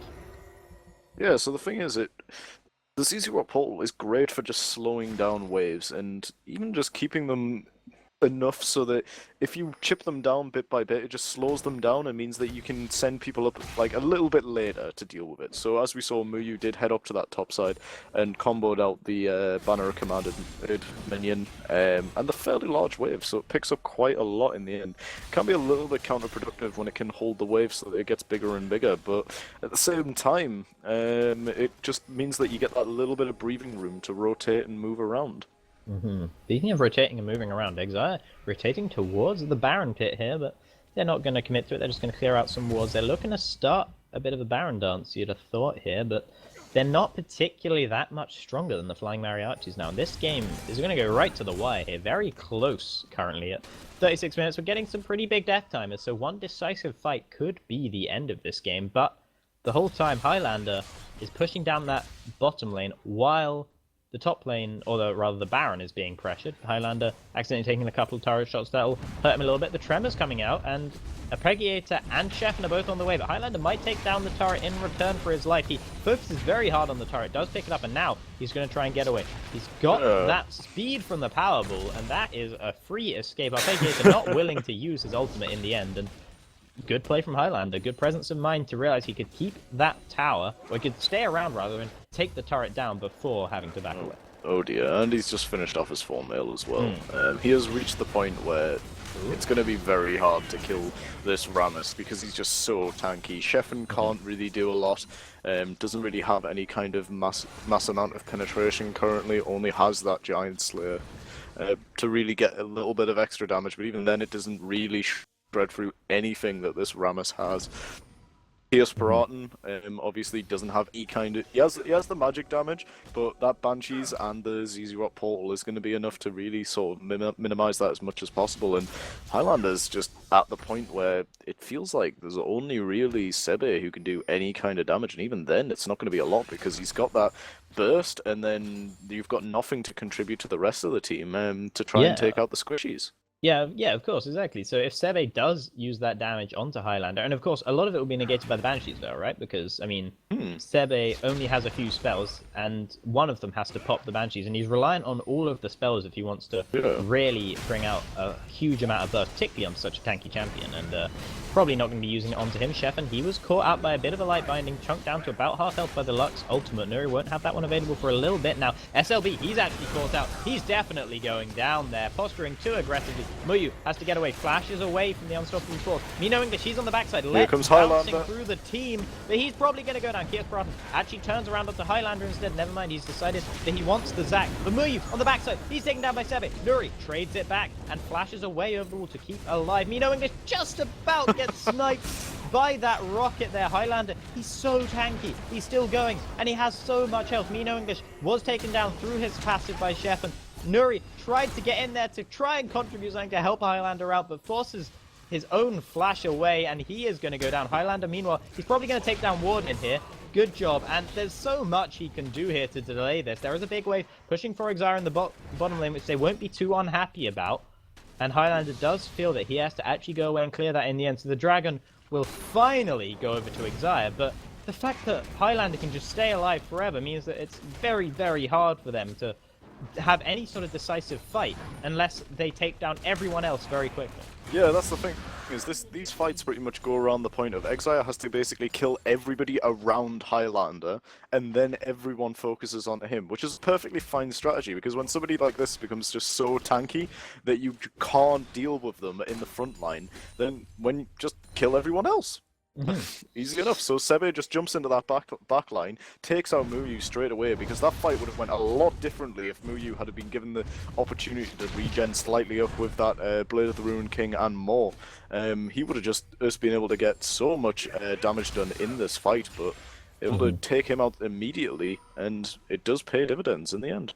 Yeah, and Arpeggiator had a very half-hearted attempt to keep his ZZ Rock Portal alive there as Highlander was hitting it, but he looked at it, hit Highlander a couple times, and then realized absolutely nothing was happening, and decided to back off away from that one. So that is the ZZ Rock taken down, and that means there's only the ZZ Rock in the bottom lane. Highlander ZZ Rock is the only one available right now. Actually, Arpeggiator does have his back up and available. Warden once again pulverizes the ground in frustration. He's caught up in the light binding. Highlander trying to go aggressive onto him. He's headbutted away though, and that should be that for now. Sheffen, he's still hanging dangerously close to Highlander. If he lands a taunt, that could have been quite a lot of damage coming down with the follow-up from Nuri on that Lux, but not to be this time. Mino English hanging out over the side. He wants to get some engage from flying in here. The Zac incoming shout as he flies into them.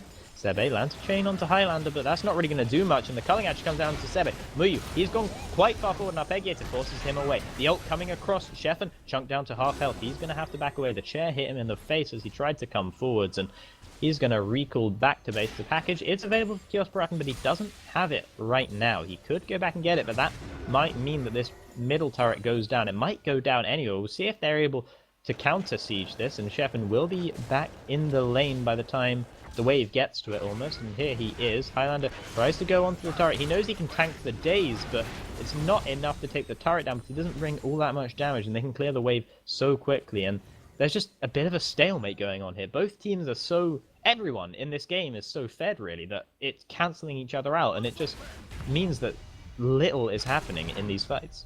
Yeah, after the previous game, and at the point we are currently at 42 minutes, no one really wants to go down or get picked off, because if anybody goes down, it's going to be easy objectives picked up from the other side, and it could potentially mean the game if they're not careful, because a full team wipe could potentially just be a one game. But even if a fight does break out, there's so much potential for everyone to disengage as well as to engage that, you know, we might have a huge 5v5 team fight for Baron. One person dies on one side, the other team picks up the Baron, tries to push, can't do it because they don't have very good siege comps, and then that's that. And Sheffen does have the Sterix to keep him alive as he tries to go for a bit of a 1v1 with Muyu, he is chunked very low by the culling, and that will force him away once again. Kiosk he's going back to base. He'll probably pick up the package now as well, and we'll see if he is looking to do anything with that. Mino English actually going aggressive onto Sheffin, but the jump isn't quite far enough with the elastic slingshot. Sheffin uses the quick draw to dash away from that one. He had the support of Seve and Warden as well. Oh He's trying dear. back again, but now Highlander has found him. And surely Sheffin, he is going to go down. This is big now for the Flying Mariachis. Zach comes running through there, tries to get onto Seve, can't do it. Warden, he's going to be pushed away from this turret. This is one turret for the Flying Mariachis. If they can make anything else happen from this, this could blow the game wide open. Arpeggiator, he's having to recall. He's nowhere near. This means the inhibitor turret is surely going to go down. Or maybe it'll just be Warden instead. He has his ultimate running, but he goes down to Muyu. And now that's going to be the turret as well. This is big for the Flying Mariachis. They need to use this advantage to make some kind of decisive play in this game. 40-second death Otherwise, it timers. can just stall out for years and years. They get the inhibitor and they back away. They're going to go straight to Baron, though. Yeah, Arpeggiator is still alive with that unstoppable force, so he's got the potential to really go in, but I don't think they really want to go in because as they haven't got a mass amount to follow. They've got Sebe and they've got Kiosk, but they've got to be careful because they've got no smite for it. And we'll have to see if they're going to go for it. Probably just lay down the damage from range, but not really commit fully to it. And they're not really being chunked out very hard by the Baron. It's not as strong as it was in the early game compared to everyone else. Muyu has, of course, so much lifesteal that he can try and regen all that health anyway. SLB, who was shrunk pretty low, and Arpeggiator actually goes in. Sebe goes in as well, tries to blow up Nuri or Muyu, or one of them. SLB is the one who's taking that. Nuri's ignited, has to flash away. Muyu trying to do work here, but Arpeggiator's on him. Who will win this fight? Looks like with the help of Nuri, it's going to be Muyu. Surely takes him down. Sebe comes through. He's going to get cold as well. That's another double kill for Muyu there. They picked up the Baron as well. Great stuff from the Flying Mariachis, and they might just look to try and take at least another inhibitor here. Mino English, he's going to push the top lane. A TP from Highlander, incredibly aggressive, comes in to the bottom lane here. He's going to be tanking this turret and trying to take it down. He out-damage the turret and two champions? Doesn't look like it. He's headbutted away in the end, forces him away. But that means that Mino English has plenty of time to push the top lane as well. He's probably going to get to that inhibitor turret, and if there's no response, he can take down that inhibitor. They've got to commit to one or the other. There's huge death time. There's still 30 seconds on the rest of the team. Warden can't hold the turret alone. Sheffen's going to have to help him out, but he has to defend the Nexus turrets. This is very bad situation here for Exile. This might be the game if the Flying Mariachis are able to push it through. It'll at least be 3 inhibitors. You would have thought Mino actually tries to catch out Sheffen, but doesn't quite manage it. 2 inhibitors down. Will they turn onto the third, or will they turn onto the Nexus turrets? It's the Nexus turrets they go for. Kiosk he's up in 5. Will he be able to make the difference when he's back up? Highlander can probably just tank through and kill the Nexus. Sheffen, he's chunked low. He's going to have to go back to the fountain and heal. He actually goes back on the Nexus. It's going down. Highlander, he's just hitting it. He's slapping it with his noodles on his back. It's going to go down. A double kill for Kiosk will not matter as Highlander picks up the win for the Flying Mariachis in another 45-minute game. Incredibly close stuff here.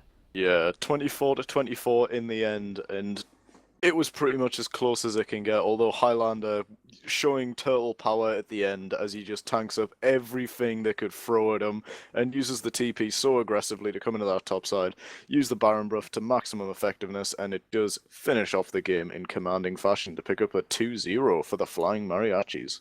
Yeah, exactly, and that is big for them now. They'll be looking to scoot up the table with that one into those playoff places, and they are up there now. And of course, that's one of their rivals that they'll be looking to kick out of the playoff places that they just beat 2-0. So very, very good news for the Flying Mariachis there, picking up the 2-0 win onto Exire. That will be it from us for now. We'll be back soon to bring you another game. I don't believe Good Bro Joe will be joining me for that one, though. I think I will have Void by my side instead for that one, so see you then.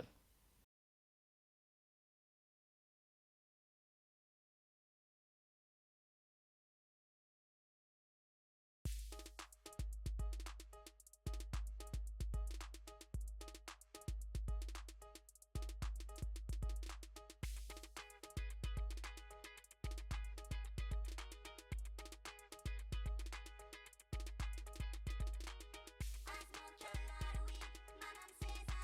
a bad boy.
chased after the sun and the fading light of day.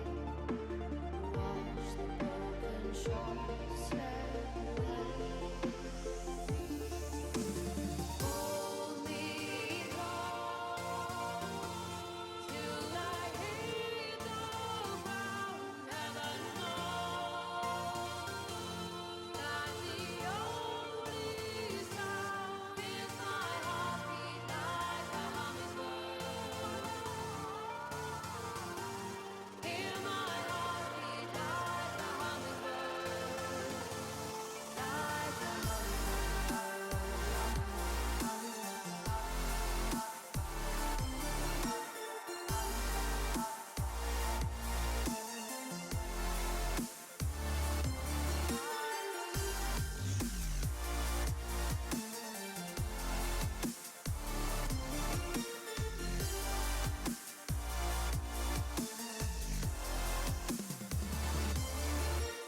hold me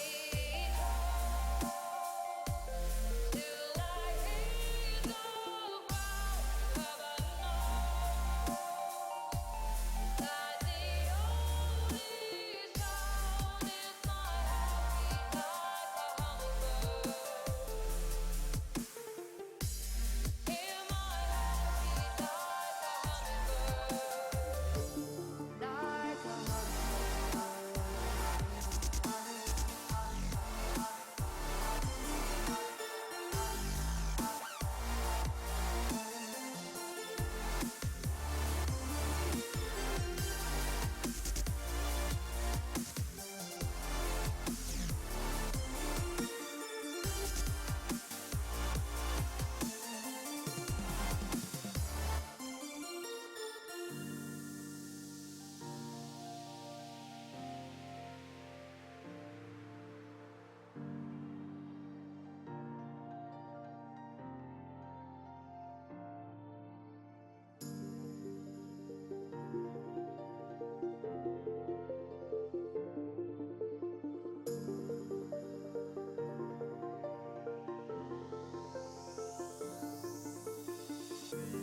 But no matter how I try,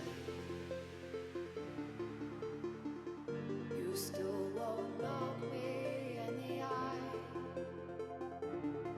Are you afraid you'll fall into the darkness that's inside? Close my arms are open wide.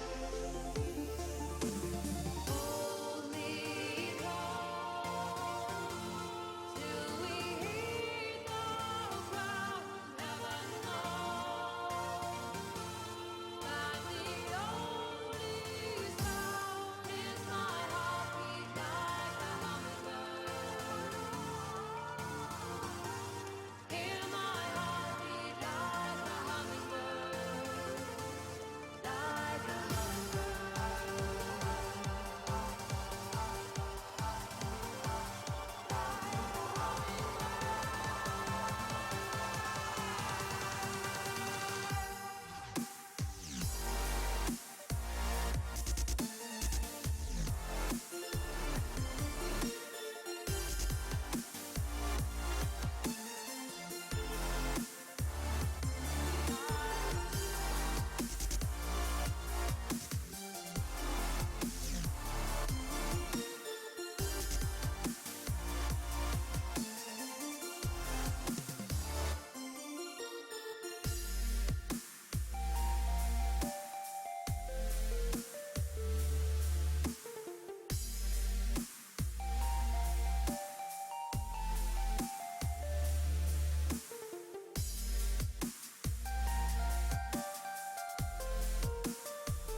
time is fleeting, you say. When I grab your hand, you turn away. We chased after the sun and the fading light of day. Watch the broken shards slip away.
Hello, everybody, and finally, welcome back.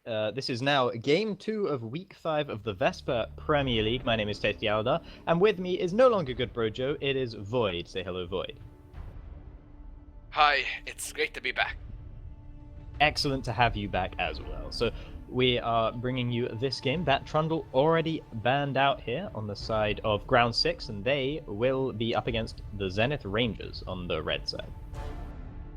Yeah, looks to be an exciting game, although not really favored for Ground 6, looking as how their record has been kind of lackluster since the beginning of the league. Currently don't have any games won. Yeah, that is usually a bit of an issue if you're hoping to get up there. And there's the Fiddlesticks ban, of course, naturally. Nautilus also banned out as well. But yeah, Ground 6 not exactly getting off to a flying start this season. Meanwhile, Zenith Rangers up into second place, I believe. 8 points compared to the -1 that Ground 6 are currently sitting on. So should be a pretty one-sided game here. But we'll see if Ground 6 have anything to say about it and whether they're able to turn the expectations on their head and pick up the underdog win. Ramos banned out as well as Nidalee now as well.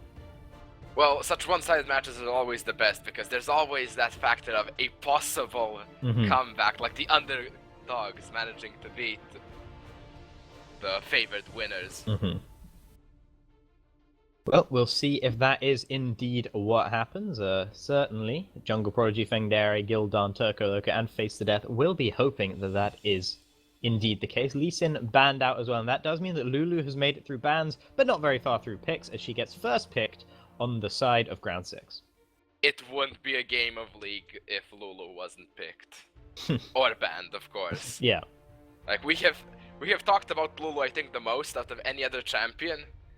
Like, everybody knows. Everybody knows. She's just extremely flexible and good at any role you put her in.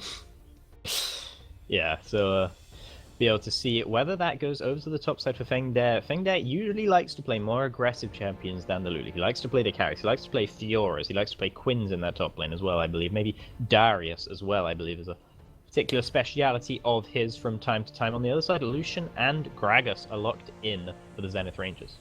Yeah, Lucian right now actually has the highest pick rate of any champion in the game at 40.7%. If I am not mistaken, and Gragas has seen a decent comeback with the new item of Runic Echoes being really strong on most mages in the jungle. Yeah, and of course that AoE W he now gets is always that's so a big help for him as well. Good. Particularly when clearing the jungle. Feels good, man.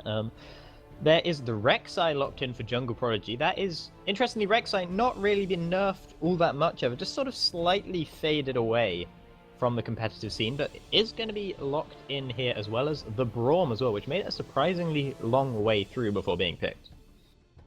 Yeah, Rek'Sai, I feel, is a champion who will just like always stay there as a good jungler, just because she has such good jungle control.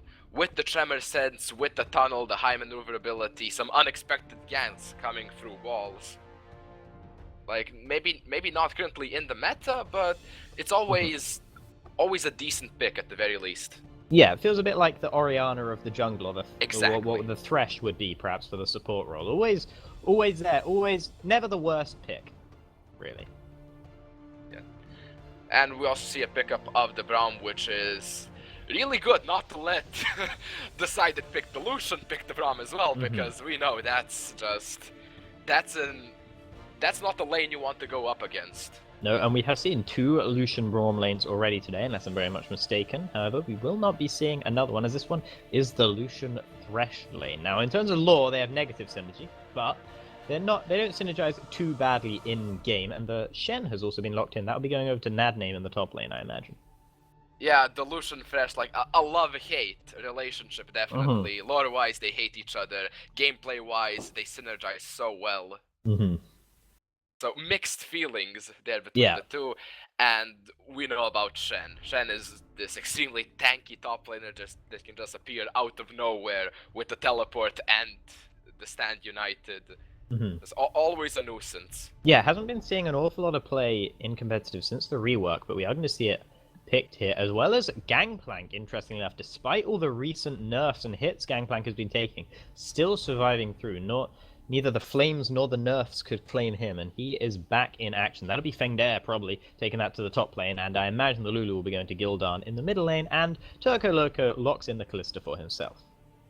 Yeah, Callista right now also an extremely strong champion, like also an extremely high pick rate. It's usually, I think, Lucian, Corki, and Callista and Ezreal are the most picked AD carries because they're just so damn good right now.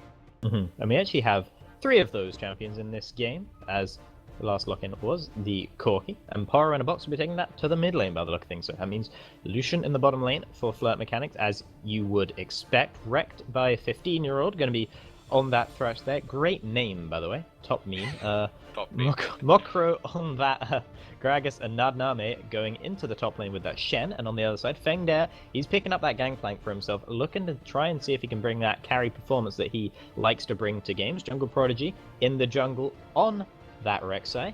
Lulu in the middle lane for Gildan, looking to empower Turco Loco with the help of Face the Death with his Braum to make sure that Callista gets rolling, gets fed, and can do lots of damage in teamfights. Yeah, looking at these team comps, I feel like if this goes to late game, the Gangplank has the ability to just destroy everybody. Like, a few well-placed barrels will just eradicate both the Corki and the Lucian. Well, probably the Corki more than the Lucian, because if Corki uses his Valkyrie to get out of there, that's around a 12-second cooldown. They can just try and engage with the Lulu speed up, the Braum ult, and the Rek'Sai, of course.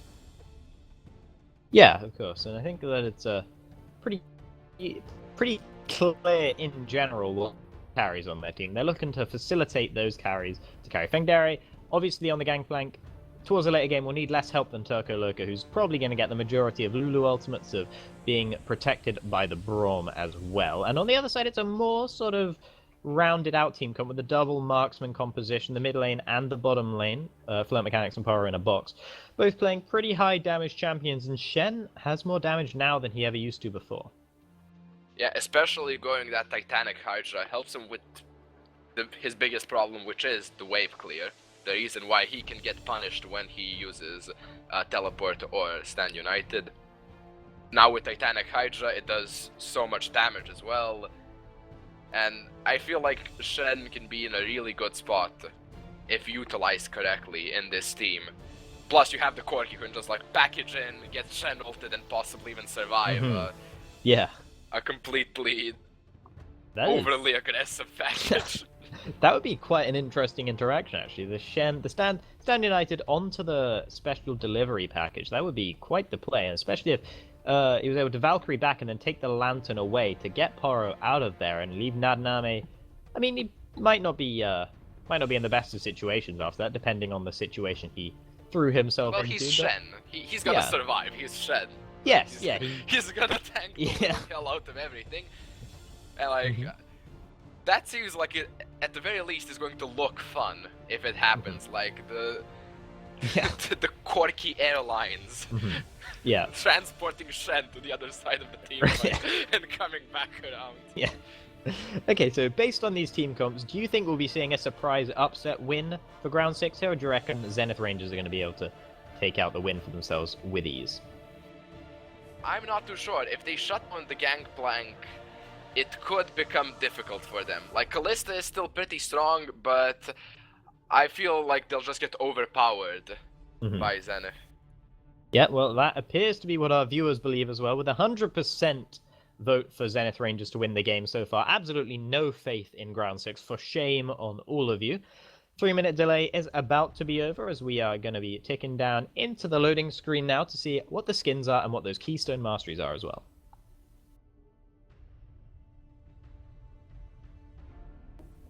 Probably not going to be anything too surprising there, though. Yeah, it's probably just going to be standard Strength of Ages for both the junglers. I mean, they are tank junglers, so it would be less. And could be full AP Grag jungle, you never know. Well, you probably do, but you never know. You never know. It could, but like, I'm not too sure about that one. Not too sure about the viability of the full AP. Technically, it could also be full AP Callista bot lane, so you know. It's Full always AP an option. Kalista bot lane. It's literally possible. And now looking over to the Keystone Masteries, we see nothing out of the ordinary. Well, We see Fresh going a more offensive mastery with the Thunderlords and not taking the Bond of Stone. Definitely looks like him and Delusion want to go in hard on the Callista Braum. yeah, seeing that Ignite and that Thunderlords on the Thresh Oh, goes yeah. very well with the name just above it as well. I think that synergizes quite well there. Yeah, he pretty much tells us the entire story Yeah. of how this should look like. On the other side, everything else is normal. Top laners both taking Grasp of the Undying because it's such a good mastery on melees. Both junglers taking Strength of Ages, and both AD carries with Fervor and mid laners with the Thunderlords. So nothing out of the ordinary. Yeah, no, of course, no. So do you reckon Jungle Prodigy is going to be focusing more towards the bot side? Because he's got quite a lot of early pressure on that list. Do you reckon he's going to be focusing to the bot side, or do you reckon it's going to be more on the top side, favored ganks towards Fengder? Well, I think it actually depends on how Zenith's bot lane plays. Because if they really want to utilize to its maximum potential the aggressiveness of Delusion Fresh, they're going to try and push and go in onto the Callista. If that happens, then yeah, Jungle Prodigy does have an opening to go down to that bot side. But if they play a bit more safe, I'm not sure if he can really get in there. Like if Fresh plays back, you can just Lantern out Delusion. Lucian has the Relentless Pursuit as well to just back out of any bad situation. So I think his ganking patterns will depend on the way the other team plays. It looks like Zenith Rangers are aware of this. They're going to get spotted out by a ward here, ground 6, and they've gone for an aggressive 5-man invade, as you often do when you have the Braum on your side, face to death, seeing if you could catch anyone out with those concussive blows, but they just get a couple of relatively deep wards in, one on the Krugs, one next to the red buff, one on the outer side of the red buff, and they will back away, and those deep wards will be traded on the other side by Flirt Mechanics and wrecked by 15-year-old getting some wards in of their own. Yeah, no clown fiestas this time. Feels bad, man. Yeah, looks like it's just going to be a standard start. Oh, it actually looks like the bot lane of Zenith wants to stop this level 1 camp from happening. I guess they're trying to make it look like it's just wrecked holding around. No, maybe not. Okay, well they've... Oh god, no. But they forgot to... they forgot to use the spear earlier. Vengeance is at hand. Could have been at hand earlier, but it's at hand now, and they have now bonded together. Wrecked by 15-year-old and Flirt Mechanics did go and sort of interrupt, but I mean, they kind of needed to interrupt it anyway on the side of ground 6, so they needed to get that bond going between them there with the Black Spear. Looks like it's going to be pushed in pretty hard by Flirt Mechanics and Wrecked right now. They're going to try and get that level 2 as quick as possible to deny it to the Braum Callista. Yeah, they're gonna hit level 2 real soon. Like, both melee minions are down to half HP. Doesn't look like they'll be able to use the power spike though. No, like, yeah, they are playing... Callista and Braum playing back, rightfully so. Yeah. It is wise by Turco Loco and Face to Death to be playing that far back right now. A little bit of poke going on to Nadname in that top lane, or Nadname, not entirely sure which way around to say it, but Fengdere getting some poke down onto him with those barrels so far. He did start a Doran Shield actually, so quite a defensive start from Nadname, but not particularly unexpected either. Yeah, it looks like Fengdere is getting a decent amount of poke down onto the Shen of Nadname. There comes Jungle Prodigy, a very good flay by Wrecked by 15-year-old. Might get Flirt Mechanics away, and he actually hooks in Jungle Prodigy. That will mean that he is the one who gets knocked up, but he manages to flash away. Meanwhile, Mokro has come towards the bot side. A double flay. Wrecked by 15-year-old is popping off, but it's not enough because Turco Loco actually secures the first blood because Mokro came into lane, tried to get the counter gank while he had very little health. They might return one onto Face to Death here. He gets hooked out of his jump, and he's taken down by Flirt Mechanics. That's a 1-for-1 trade. But Turco Loco did get the first blood, which means he's got 100 extra gold up on that Lucian right now, despite the slight CS deficit in favor of Flirt Mechanics. Yeah, plus he has those double buffs, which is really nice for him. Yeah, of course. So, Flirt Mechanics will be pushing in that wave, though, and Turco Loco did have to back on account of being on very low health. Fengdere once again pushing Nadname and using those barrels to clear the waves as best he can and to put some poke down as well. We saw the mid lane is also scrapping a little bit, and Poro in a box will be favored in those scraps mainly because he does have the corrupting potion and also because of that ignite that he has in his arsenal. Yeah, he might be looking for something really aggressive here with the Gragas. Goes in with the Valkyrie and the Gatling gun, gets the Thunderlord's proc, but it won't be much more. Might be trying to bait Gildan in. Jungle Prodigy is recalling. He's off to the side. He stops the recall, and he might be available for a counter gank if Mokro goes in. Here he is. Mokro comes in. He's only level 3 though. Jungle Prodigy's level 4. And Jungle Prodigy pokes his nose out of the brush, and that's enough to deter it. Gildan did have his flash force, but aside from that, nothing doing in that gank. Yeah, I had to burn the flash. I didn't want to risk anything happening to him. Wasn't pretty low HP. Just want to mention, Turco Loco with his first back bought the cull. Yeah, well, if you're forced into a particularly early first back, that is often what we've been seeing. Burt Mechanics went back, got a couple of long swords instead. That kind of makes sense onto the Lucian. You'd have thought long swords would make sense for Turco as well, because he's going to be running that Blade of the Ruined King. But I personally, not that I have a particularly expert opinion on the matter, I think the cull isn't too bad here. It's definitely interesting. Oh. Well, he might be dying as a result of having that cull. He has to flash away. Doesn't have very much damage. Was caught up by Wreck by 15-year-old. And Mokro is here now. He's looking for revenge on Turco Loco. They might be able to stack the concussive blows. They can't do it. It won't be enough. Face the death. He's going to go down as well. Flirt Mechanics, one last shot as Wreck by 15-year-old calmly tanks the turret. That's 2 more kills now for Zenith Rangers. And this is the sort of advantage they've been building in early games, and they're looking to build one once again to really shut out this game against bottom of the table ground 6. Yeah, they're doing a pretty good job here in the bottom lane, but the top lane Vengder is actually doing a lot of work onto Nadname. Actually, forcing him back, will probably have to waste the TP to get back up there. Yeah, Vengder actually has level 6 as well, so he has that extra ultimate presence if he needs to. So actually, he hasn't leveled the ultimate. There it is. Alright, okay. That was interesting. Some jitters from Nadname there. He flashed almost on the spot. It was pinged out by Fengder, so he did see it and is aware of it. So no flash Shen now in the chat, and that means Jungle Prodigy might be focusing some ganks towards the top side. We'll see if he punishes Nadname for that mistake, because it must have been just a complete mishit there, because there's no other summoner spell he would have wanted to use in that situation. Well, I don't know, maybe there was a small earthquake where he lives, and he accidentally hit it was a cat on the keyboard sort of situation. There was a cat on the keyboard, exactly. Yeah. Oh. Well. And there's a Gragas in the mid lane as well.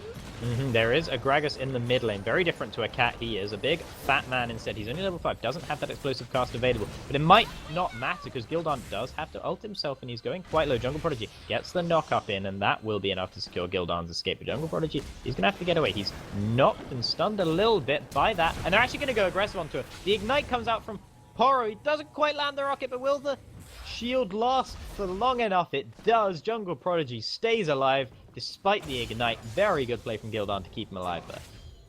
That was... He could have picked it up with that fight. It wasn't even a normal rocket, it was the big one. Like, that would have destroyed the Jungle Project completely, but he just barely misses it. The shield just stayed around long enough to ensure that the damage over time wasn't going to be enough to secure Poro that kill. And they did burn some stuff, but they actually burned more. They burned 2 summoners from Poro, and only the 1 from Gildan. And in fact, that flash had been burned a while ago, so not the best gank in the end. They did force the ultimate, but nothing other than that. Wrecked by 15-year-old and Flirt Mechanics once again going aggressive. They might find it turned onto them here. Turco Loco does stun up Wrecked by 15-year-old with those concussive blows. Just rent it out, takes him to about 40% health. Now Jungle Prodigy hanging around, wants to take advantage of the fact that he is low. Yeah, looking to get something onto the Fresh and the Lucian, but this could be turned around by them if they play it out well. They have a decent amount of minions there, and Jungle Prodigy just decides to back away from that one. Yeah. Oh my 15-year-old goes in with a flash play. They're trying to get onto Turco Loco. The last auto attack, he gets past the Unbreakable to get it there. Gildan and Fengder, they've both come in though. Jungle Prodigy's here as well. Fengder picks up 1. Who's going to get the second kill onto Flirt Mechanics? It's Gildan that manages it. so much global just happened in the face of Flirt Mechanics and Wreck. They did pick up 1 kill, but it wasn't worth it in the end. It was literally 2 TPs and a Gangplank ult onto them. That was... That's that global presence that they have with the GP and the Lulu taking teleport. Yeah. This frees up some time for the Shen to push up top lane, but it's Shen. He's not going to do all that much work onto the turret. Yeah, and actually there's another global in play, which is the Stand United, and it is on cooldown, so I think he tried to use it onto either Flirt Mechanics or Wrecked, but the shield wasn't enough to keep them alive, and now they couldn't come through in the end. He does buy some time for himself in the top lane, however, despite that. He's already got that Bammy Cinder, so if he gets up close and personal with Fengdare, he could trade with him a little bit, but Fengdare is getting pretty strong now. He has the Phage and he has the Sheen already, and the Triforce won't be long behind now that he's got 1 kill and an assist. Yeah, and as we know, the Trinity Force is just so good on Gangplank. He does so much damage. If he crits you, he melts your face off. Yeah, absolutely. So then now we're hoping that he can retain his face for a little bit longer. Poro, he's going to face check into Gildan. He has the package available. The Frost Bomb right point blank makes a lot of damage go back down to Gildan, but the presence of Jungle Prodigy did mean that Poro had to use the package defensively to escape from it in the end. Alana, in all honesty, if Jungle Prodigy wasn't there, I'm pretty sure that Poro and Box would have tried to go for that one. Oh, speaking of going for one, there is the Fate's Cool, and Jungle Prodigy was there as well, but it was mistimed, and actually the Lantern by Wreck was able to secure Flirt Mechanics' escape. The Unbreakable just keeps Jungle Prodigy alive as well, safe from the culling, and they get out home and dry, but they burned a lot, and there's a lot of time as well. Actually, they're going to try and re-engage here. Turco Loco going in. There's some there is the Winter's Bite, but they can't blow the concussive stacks quickly enough, and Wreck by 15-year-old will just mosey on out of there in the end. Yeah, that was quite dangerous for Jungle Prodigy. This is exactly what we said. Oh. Like, barely. Not barely. I think even if the rocket hit, that wouldn't have been enough. It wasn't the big one. But yeah, as we said, like this Lucian and Fresh are so strong, they can turn around the jungle gank if Jungle Prodigy is not careful. Wrecked by 15-year-old is taking names and making plays, and he's doing a great job so far in the bottom lane. I feel he was well positioned to escape from the Fate's Call by grabbing Flirt Mechanics with that Lantern, so he could get out of that one easily enough, and he's made some very good plays. That flash play earlier onto Turco Loco, and as well as the level 2 or 3 fight, really stand out so far. Yeah, it might actually be a bit problematic for Zenith, this Gangplank in the top lane. He hasn't been getting much jungle pressure from either junglers, and he's doing quite well against the Shen, so come late game he might be a bit stronger than they would have liked him to be. Yeah, one thing about Fengdare is that it's always been his task to try and solo carry Ground 6 to a victory, which they haven't been able to do yet. Jungle pressure. There is the jungle pressure from Jungle Prodigy. Now it actually blocks quite a lot of auto attacks there, and Fengdare is forced quite low. Gets the taunt through, but there is the parlay to take him down. Fengdare will be feeling pretty good about that one. Mokoro actually goes down as well to Gildan. He just finds him in the jungle by chance, and that is a free kill for Gildan. Box might be able to try and return it onto him. He's turned into a little squirrel, though, and will back away, as well as Gildan backing away. Wants to take down that pink one. Actually gets the spooks down onto him, and Jungle Prodigy's hanging around as well. That's even spookier than the spooky. Goes to Box as he flashes, interrupts the Valkyrie, gets the knocker. Poro, he's going to go down because the Gangplank ultimate's there, and Help Picks secures the kill for Gildan in the end. Either that or the Glitter Lance. So good plays from Ground 6, and they're getting, in particular, Fengdare and Gildan rolling, and they want Fengdare rolling as much as they can possibly make it happen. Wrecked by 15-year-old, posturing aggressively. A lot of damage already onto Turco Loco. That is a dead Kalista. Flirt Mechanics, he's quite low, but he'll be able to just fight now with Fates the Death. Surely going to be able to take him down. No, he flashes away. Stand United did actually come through as well, and Fengdare is there. And actually, Fengdare, he's on the wrong side of this. He does not want to be there. Can Nanami land the taunt onto him? There it is. Wrecked by 15-year-old will be able to follow up, even though the orange was eaten. He flashes away, and that will be that in the bottom lane for now. Yeah, the bot lane is really problematic for Ground 6. They're not having the best of times. Oh, Fengdare is still there, though. He's still there. He was on a ward, and he was not aware of that. He almost got caught out by that hook from Wrecked by 15-year-old, and they could have turned Another kill around there, but Fengderek really looking to hard carry this game. That's been his task, that's been his challenge every game so far with Ground 6 that he's played. He's been the one they've looked to try and carry them, and he hasn't managed it in any game so far. We'll see if with this Gangplank he's able to do it any better, and he's certainly set up to do it right now. Yeah, right now he's doing a really good job. Like, 132 CS compared to 96 of the Shen. Like, that's a pretty big... Just farm lead, not even talking about all the global pressure he has caused with his ultimate and his teleport plays. Yeah, so most of the other farm leads are actually going in favor of Zenith Rangers. Wrecked by 15, flashes in with the Lantern. Turco Loco might be going down for the 4th time here. There it is. Flirt Mechanics picks it up this time, and that is very good from the bottom lane. Wrecked by 15-year-old, making incredible plays, and Turco Loco is actually being wrecked by what you can only assume is a 15-year-old. Corner box, going aggressive as well, actually onto Gildan. The Ignite comes out. Gildan forgot about that one. He levels up, and it just keeps him alive as the shield comes through, and the big one doesn't land. Once again, a sliver of health, and Poro in box must be so incredibly tilted by all these narrow escapes. Oh, I would be. I would. That's the 2nd time the big one has failed him. That is rather unlucky. Unfortunate indeed. But yeah, they're still looking good for the rest of Zenith Rangers, though. They are behind right now, and it is... Fengderek, he's having a good time of it in the top lane, but if they can just shut him down, it should be good to go for that team, because Gildan, he's playing Lulu. He's got some kills, but he's playing Lulu, and Lulu is only there, really, to buff up the Kalista, who is currently 1-4 with only 88 CS, the lowest of any laner in the game, which is not very good at all for Turco Loco. They're not what they were looking for. He does actually save that turret in the bottom lane, though, which is a little bit of a misstep from Flirt Mechanics and wrecked by 15-year-old. Probably the first one we've seen from them all game. Yeah, this Kalista is not having the greatest time of her life. That call is... I'm not sure if it's paying off all that much. No. It's the 16th minute, and she has 91 CS. Another not good the best play. way. Another good play by Wrecked by 15-year-old. Force a Jungle Prodigy when they actually try and go back aggressive, because Mokro was heading down towards that bottom side. Haven't seen much from him for a little while. Actually, another flash from Nadname there.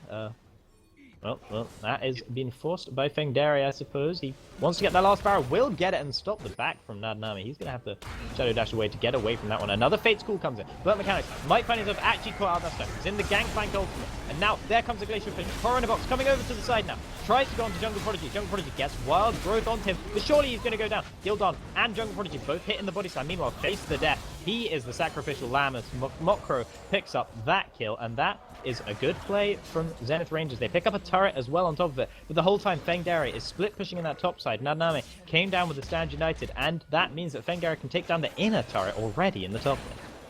Yeah, but they did trade the turrets 2 for 1, and they did pick up Braum. Like, it was unfortunate for Fengderek that he didn't have the teleport when it was needed, but I'm not sure if the teleport could have turned it around. Like, yeah, he is pretty strong, but the bot lane is so ahead. Like, they're doing such a good job right now. They are. They're incredible plays, really, by Flirt Mechanics and Red by 15-year-old. They've got an incredible amount of synergy. And we mentioned the lore synergy of Lucian Fresh, negative, off the charts in the bad way. However, the positive synergy between Flirt Mechanics and Red by 15-year-old seems to be pretty huge in this game so far. Yeah, and with everything that they have done, they have continually kept bot lane pressure, so now Zenith has 2 dragons for free.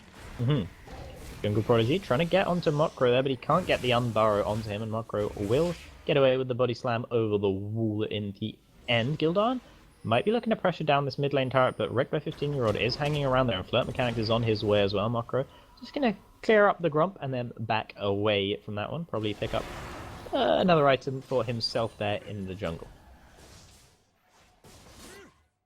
Yeah, we see Shen just clearing jungle camp. Obviously can't farm the top lane, because if he gets caught out there, he's just going to be straight up dead. Like, even in a 1v1 against the Gangplank without Flash, he probably can't survive.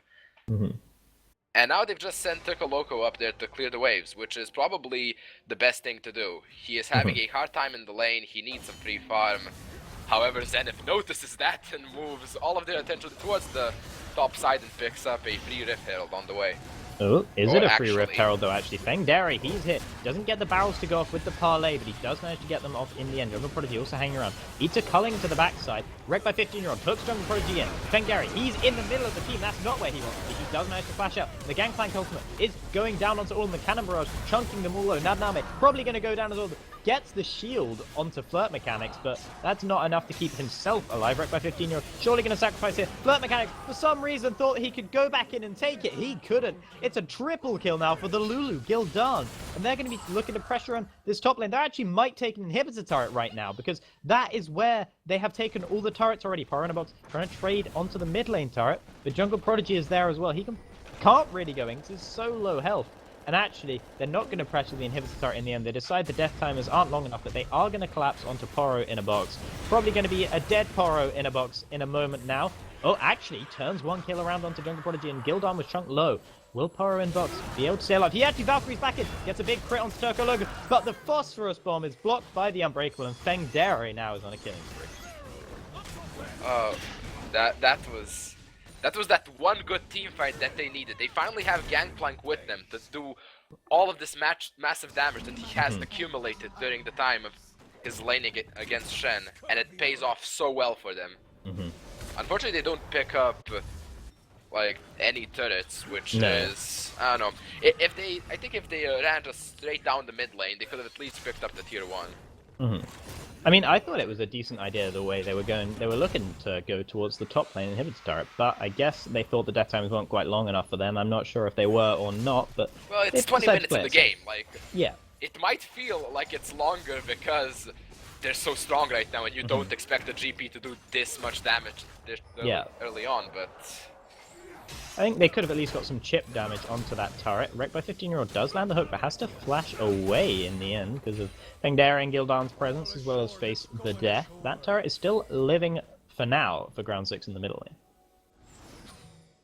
yeah, it looks like they're just going back to that whole group mid strategy that we see all the time.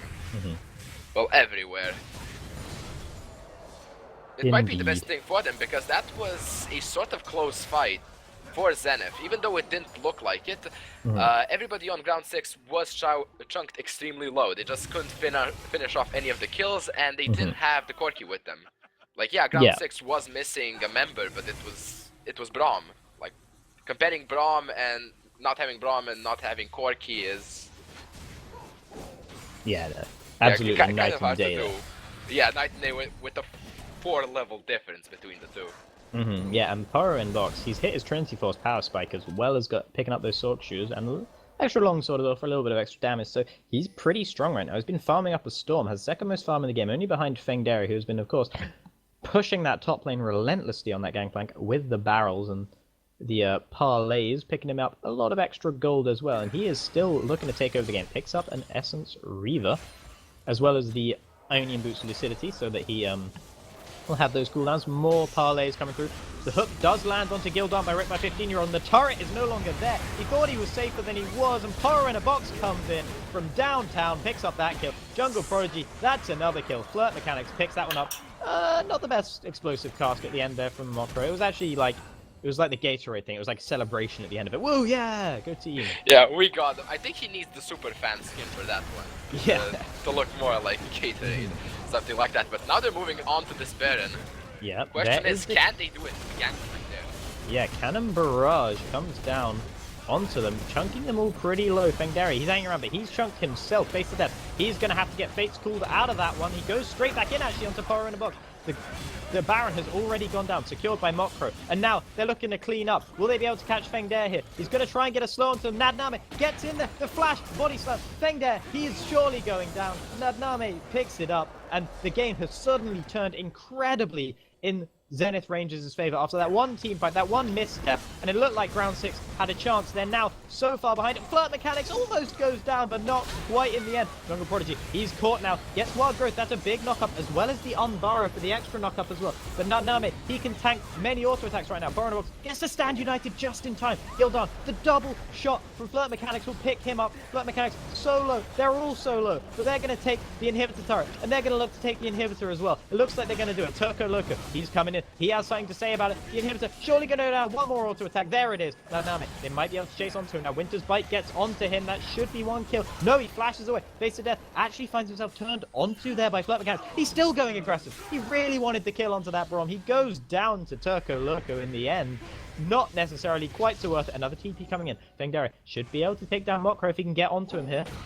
Rounduins was popped for the slow, but it didn't quite land, I don't think. The Lantern's there, and in mid-air, Mokro is taken down by Jungle Prodigy in the end. However, there are so many minions pouring into the base of Ground 6 already. I don't think they'll have super minions there quite yet, so it's not too much to worry about, but they're going to turn to the Dragon instead. Oh my word, that was Yeah. such a long fight.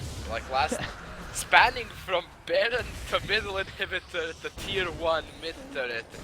It was so amazing. Like, while they were at the inhibitor turret and the inhibitor, you could just see them like balancing barely on that thin rope that is overstaying.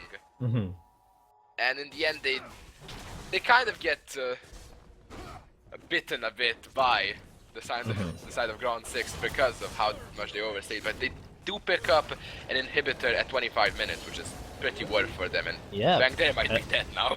Yeah, they might also pick up a Gangplank at 25 minutes here. Poro going in. If he gets another crit, he can kill him off, but he doesn't quite have the range and the speed up. Ensures that Fengdere stays alive in the end. He auto-attacked the barrel instead of the GP. I think he could have killed them with a crit. Yeah, that was... Maybe didn't have enough trust in it. It is 20% crit chance from Trinity Force. Yeah, that is fair. It's probably So just didn't want to be reliable, slowed down by the barrel in the end. Loco, he's going to face the death in there. And Nadname, he doesn't have much of a hope here. He does block some auto attacks over. That makes him deceptively tanky. Doesn't take the Lantern out, but he does manage to Shadow Taunt away. Gangplank ultimate, taking on some huge barrel damage onto Wreck My 15-year-old. He's down. Flirt Mechanics, he's at about half health. He's going to try and flash away. Turco Logo flashes in, but he gets taken down in return. Horror in a box, trying to turn it around. Makoro's in there as well now, but the damage isn't quite there from the Gragas and Poro. He's taken down. Everyone is so low now. Will Flirt Mechanics be able to sweep up? Mokro picks up one kill. Flirt Mechanics, he's just backing now, as is Nadname, and they leave Mokro to die in the middle of the team. Now, Flirt Mechanics still hanging around. Life's still a little bit off Grump. He's going to turn towards blue buff instead of pursuing any extra kills now. Takes that one down, not bad. He actually is going to hang around, maybe try and take down Fengdere, but they see him on that ward. They know that he's there. They know what his game is, and he's going to dash away. Yeah, if he got barreled though, that would have been a very dead illusion in the top lane. Flirt Mechanics certainly playing very aggressively. Both AD carries actually playing with extraordinary amounts of aggression, but it might be working out a bit better for Flirt Mechanics because the gold lead he has accumulated with his aggression. However, you can see that the team fights are extremely close, even though that there is a quite substantial gold lead for Zenith. We can see what it's 6k gold, which is at 26 minutes. It's a pretty nice lead to have. However, Fengdere's barrels are doing so much work. One question. I haven't seen a whole lot of Shen, the new Shen. Is Guinsoo's Rage Blade a usual item to build on that champion? It is not usual, and I am not too sure about it, to be quite honest. I had a sneaking suspicion he doesn't you need might to not do damage, that's the thing. We saw in last fight, he got burned somewhat quickly. He just needs to go more tanky, like, I don't know, getting Randuins or something along those lines. I really don't think Ginsu's is the way to go. I'm gonna be my god! Flirt Mechanics chunked to about half health, but he actually finds the culling onto Fengdere, so they're both chunked out. Fengdere might be in trouble. Actually, Jungle Prodigy is the one who's in trouble. He gets taunted in, but there is the Cannon Barrage ticking down onto the Mokro, taking a little bit of extra damage from that, more than he needed to perhaps. Flirt Mechanics going to lifesteal up on these minions though, and Fengdere's been back to base. He's healed himself up. He should be back any moment now with some home guards, and he's seeing this bottom lane turret sieged in now, while the super minions do the automatic sieging in the middle lane. Flirt Mechanics dashing in a little bit aggressively, showing that he wants to do something, but he didn't have anything to do there in the end. They don't have Baron minions, so this could be tough for them. A good barrel does a little bit of damage, and the Gangplank barrels in return clear the wave, so at the moment it just looks like a bit of back and forth. Be really careful. Like, we saw that last time he took a big barrel to the face, he was down to like 30% HP just from that one hit. Plus he's slowed after the barrel explodes, so he needs to be rather careful not to let that happen again. Oh, and there is the hook from Wreck by 15-year-old. Fengari uses the oranges to get away from it, though, and Face to Death might be in trouble. He's actually Fate's pulled away after using his ultimate. Goes straight back in, though, for another knockup. He gets out just with the Lulu shield, but they're all so low. Fengari, Gilgon, Face to Death, all incredibly low. Turco Loco picks up a kill, but there have been 2 kills picked up on the other side. Turco Loco gets another one as well onto Poro in a box, but that's a 2 for 2 there. 2 double kills, I think. I'm not entirely sure, but that fight was certainly all over the place, and it might actually go in favor now because they're still going. Ground 6 might be able to secure this. However, Flirt Mechanics has picked up the AD carry 1v1 kill onto Turco Loco. Can the concussive blows get onto him? No, they can't. Gildan might find himself in trouble. Mokro chasing him down now. If he gets the support from Flirt Mechanics, which he will, they're going to take him down. Bonked on the head for the ace. Gragas picks it up. That's surely at least 1 inhibitor down now. On Thor, Zenith Rangers, they're going to be taking that one down. Jungle Prodigy's up soon. Fengari also up fairly soon. They can't turn onto the Nexus turrets, I don't think. Flirt Mechanics is going to try, though. Of course he is. I don't know. He can take one down. He's going to get to 1 turret, that's for sure, but he shouldn't stay any longer. Jungle Prodigy is there, and here comes the Gangplank. He can... Yeah, Flirt Mechanics, he's flashed on flash unburrowed. That's surely going to be taken him down. A big crit onto him from Fengari. Another crit, stabs him in the face, takes him down. Only was able to trade 1 kill in return, Flirt Mechanics. He's very, very strong, and you know he feels incredibly strong. He's so confident right now on that Lucian. And, you know, he's just really doing work for Zenith Rangers. Yeah, if he had a bit more lifesteal, he could have possibly gotten away with that one. That was... He survived for longer than we anticipated, but in the end, like, it's still, Fengari is still pretty strong. Like, he has Trinity Force, Essence Reaver, and Infinity Edge. When he crits you, it hurts. Yeah, and certainly does, and it was a crit that actually secured that kill in the end, a little slice to the face. I think it might have been... Little slice. Yeah, well, okay, a big slice, a huge force slice cleave. to the face. Yeah. Looks like Zenith Rangers are going to start up the Dragon now, actually, which I don't think there'll be any contest for. Power Box also has that package, Tell a Lie. It is just timed out, but they are able to secure that Dragon. Mokro smiting that one away with ease, and they might just turn straight towards the Baron now. I can see them.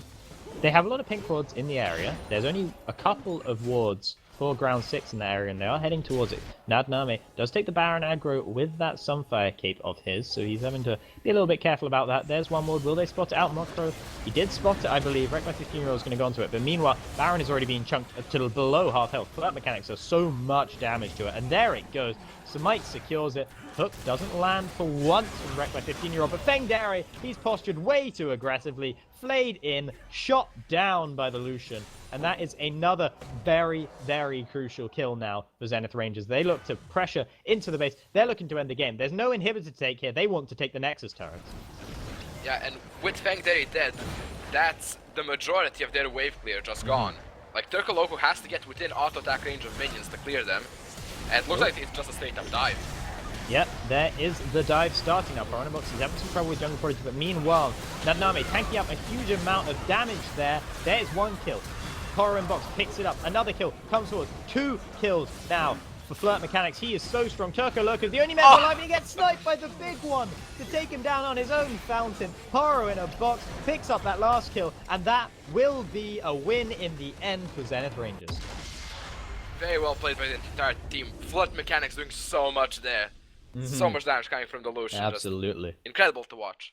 Yeah, and really, I mean, it was so facilitated by the synergy he built with Wreck by 15-year-old. That lane was absolutely insane, and he really made it pay towards the late game. And big, big plays coming out from the side of Zenith Rangers, picking them up the 1-0 advantage in this lead. And they'll surely be looking to get the 2-0 over last place ground 6, because they are in second place, and they're looking to go first with this.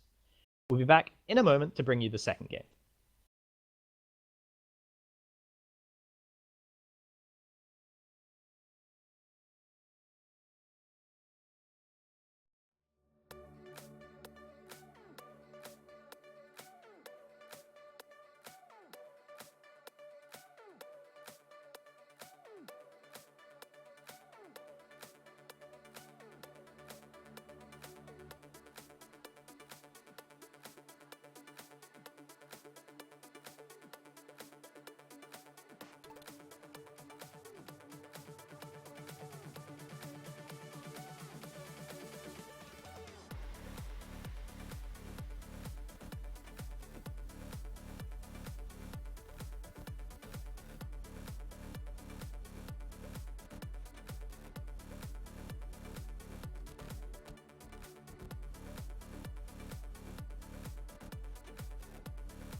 Welcome back, everybody, to week 5 of the Vespyr Premier League. This is game 2 of match 2 between Ground 6 and Zenith Rangers. Zenith Rangers picking up the win in the first game of the series to make themselves 1 up over Ground 6. And of course, we're expecting them to be able to pick up the whole victory here because they are almost at the top of the league and they will go top at least for a little bit if they win this game. My name is Tasty Aladar and with me is Void.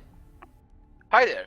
And just to mention that actually Zenith Rangers used one of their subs. They have swapped out Flirt Mechanics, who, if you have seen the last game, dominated on that Lucian, for Proxius. So we will see if he has sort of the same effect in the team. Yeah, whether he can bring the same amount of pain that was being brought in the last game. There is the Fiddlesticks ban, a classic against Mokro by now. I'm sure he's used to that one. Trundle banned out as well, which is not such a common ban, but I suppose it makes a little bit of sense to ban that one out. A commonly picked champion, at least. Rammus, Lee Sin, Lulu, and Malphite as well, all banned out. Yeah, it is just standard bans. There's not much to talk about it. And a quick lock-in of the Nautilus, actually. Ooh, an even quicker lock-in of the Jin for Turco Loco. They are trading blow for blow in the insta-locks. That's pretty nice. So this Nautilus could go top, jungle, or support. Possibly even mid lane. I have seen it here and there, but not quite optimal. Probably not. I would expect him to go top, because he's just a good anchor in the top lane, pun intended. Yeah, nice. Nice, good stuff. Jhin, on the other hand, we have seen Jhin mostly at the AD carry roles. However, we could see him as a top laner. Like, I'm just putting it out there. There is a possibility of that happening. I suppose so, and I mean, interesting if the last pick's going to be Fizz. It's not. It's probably going to be Gragas. That would make a lot of sense if Jungle Prodigy wants to take that one away from Mokro, because Mokro did have a decent game on the Gragas. He wasn't necessarily a standout performer, but he had a good game regardless. So that is the Jhin and Gragas locked in for the side of Ground 6, and Turco Loco, obviously feeling confident on that Jhin. That was a very, very quick lock-in that Fengari did for him. Yeah. And picking up the Gragas, we have seen Gragas was really good for Mokro last game. So we'll see if Jungle Prodigy uses Gragas to the same extent, or was it more of just like, I don't want you playing this, but I don't want to waste the ban, so screw it, I'll play it. Yeah, sort of scenario. And even though the AD carry is different, the champion is the same, a Lucian lock-in for Proxius. Yeah, so we'll be seeing if he can do his best Flirt Mechanics cosplay there, and Echo would be an interesting lock-in for Mokro, favouring AP junglers. Echo's not the worst one in the world. Elise is also available as well as Nidalee, so I mean, any of these are pretty viable options. Echo, slightly less viable, perhaps slightly less often used, but it does look like the Echo is what's going to be locked in, and you'd imagine at least that's going to the jungle. Yeah, it could go to the mid lane. I've seen a slight increase in popularity for the mid lane Echo. As a jungler, he is sort of weird because Runic Echoes is decent on him, but most people just go with the tanky Cinderhulk route, which is... I'm gonna be honest, I don't like it all that much. I feel like he is just more entertaining to watch when he goes full 8p, which is understandably so. Yeah, I prefer it when people play Runic Echo, so... Yeah. On the other side, we're off to an interesting start with puns. Irelia Holder, unlikely, I think. Poppy, much more likely. It is locked in, so that'll be going to Fengdare in the top lane, one would imagine, unless it can be flexed to support as well. And actually, no, in fact, it will be flexed to support, because that is the Irelia locked in for Fengdare. You know, he is the big carry of the team, and he wants to be on a comfort champion, and you know what, if that's what works for him, then that's what works for him. We'll be seeing if he can pick that up. Yeah, Poppy is a pretty strong support right now. Like, the W utility and the E stun are pretty good, and still does ridiculous base damages. So definitely a nice pickup for the bot lane of Ground 6. Irelia has like sort of fallen out of the meta, however I feel she is still pretty strong, especially with the new Ginsus, which she can utilize to a decent extent. And there are the last two lock-ins on the side of Zenith Rangers. Ripped by 15-year-old. Going to be going back to that Thresh that he had so much success on last game, so it's going to be the same identical bot lane champions, even if it's not the same identical bot lane players. We'll be able to see if Proxies and Ripped by 15-year-old will have the same level of synergy that we saw in the last game, and it will be LeBlanc as well in the mid lane for Poro. Yeah. Actually, looking at their side, there's quite a lot of magic damage on the side of Zenith. Like the only physical damage source is the Lucian, which we have seen is a pretty good physical damage source. Yeah. Indeed. So they're probably going to look to him to pump out as much damage as possible, because the rest of the team will probably just get countered by something like a Locket plus stacking of magic resist. Oh. Okay. He picks up the Alright, vein. okay, Let's see. Let's see. Is That's it Jin going top. to be those That's Jin challenger vein plays or the vein spotting? We'll see, but that is Jin top. That is, in Fendere fact, Jin top. He's gonna be... Uh, Wait, it's Vayne. Wait, top. Help me! Okay, so we'll be able to see exactly what gets locked in as we get the timer ticks down. I'm not counting my chickens right now. I have no idea what this is gonna be right now. Fengdare, if there's someone who is wanting to play champions like Vayne and Jin in the top lane, I feel like Fengdare is one of those. Gildan with the mid Irelia flexing no end. We'll see if he's punished for it. If it's the pick itself is punished, we'll see I'm saying how well it does as well. $10 on top lane Jin. I'll call it. They won't swap back. Yeah, well, we will see. There's only 5 seconds if they want to, and it looks 3, like 2, that's 1, gonna be it. and Top lane Jin, boys. All it's right, the top okay. lane Jin. It's gonna be glorious. Even takes the ignite and not At the the last teleport. second. That's very Fengdare. That's That is pretty Fengdare, yeah. Yeah. So right now they have absolutely no global pressure. Yeah. Which might come back to bite them. Like Nautilus does have the TP. Yeah. Which is I pretty good feel for like- him. I'm not sure about the whole Jin versus Nautilus matchup in the top lane, to be honest. Like, after a few items, well, after one item, I feel like Nautilus is just too tanky for Fengdare to harass him well enough for it to be worthwhile. That is possibly the case, though he might try and get all the harassing before that as well. Having the ignite might look to to catch Nadname out there. Yeah, they're sacrificing global pressure for 3 ignites. I feel like they did so well. They got so far last game, right? And they tried to use macro plays. They tried to use their global pressure, and it all came undone for them in the end. They were just out macroed in the end, as well as a little bit of mechanics here and there in the team fights, particularly on the side of Flirt Mechanics. So they've decided that if they want to beat a team like Zenith Rangers, a team that is, in theory, so much higher up the table than them, so much more likely to win than they are, then they're going to have to do it by stomping the early game with these ignites, with these solo queue picks, if you will, with the Vayne, with the Jin top, and with the Irelia in the middle lane. So we'll see if they're able to do it. We'll see whether that pays off for them, or whether Zenith Rangers will be able to have a response ready for it. Yeah, I definitely agree with what you're saying. This looks like a very solo queue-esque team, where the comp doesn't make all that much sense, because on one hand you want to engage, on the other hand you want to disengage because you have like 2 AD carries. It's really weird. It's definitely solo queue inspired. Everybody wants to show that they're mechanically good on their favorite champions, and that might come to bite them when Zenith just says, okay, you can try and like mechanically outplay us and we'll rotate around the map and take your entire base. Yeah, well, go play one-on-one in the top lane. We'll just like take your base. Don't care too much, to be honest. Yeah, they could have so much global pressure because they have that TP, and they could very well have that the ZZ Rot portal as well coming out for Nadname in that top lane, and that would force one of these people, probably Gildan, perhaps Fengdare, even though you feel like he'd be necessary for a team fight, to go off and deal with that instead of being present. So they really are leaving themselves very vulnerable here at Ground 6, and we'll see if they're able to make it work. It'll be really something special if it does work. I'm looking forward to seeing if it works. The delay remaining. It's only 2 seconds or 1 second now. We'll be getting in here, and we'll be able to see exactly what Keystone Masteries as well this game, because they might even be a little more interesting this game than usual. Well, I know that Jin usually takes Deathfire Touch because he builds so Yes. much AD. However, as a top lane Jin, I don't know, like, something else could be possible. Not probable, but possible.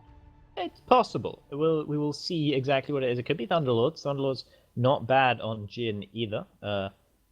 Also, Warlord's Bloodlust, with the changes, even with the changes, it's not the worst one to take on Jin either. I mean, it's still not bad. It's we'll see. decent.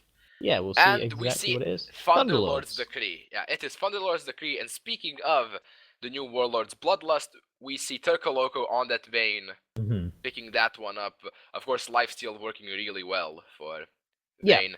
Actually, there's Grasp of the Undying on the Poppy. Yeah, and also interesting, Fervor and- Battle on Aurelia. Yeah, Fervor of Battle on the Aurelia, and of course, wrecked by 15-year-old, again with the Yeah, of course. Ignite and the Thunderlords.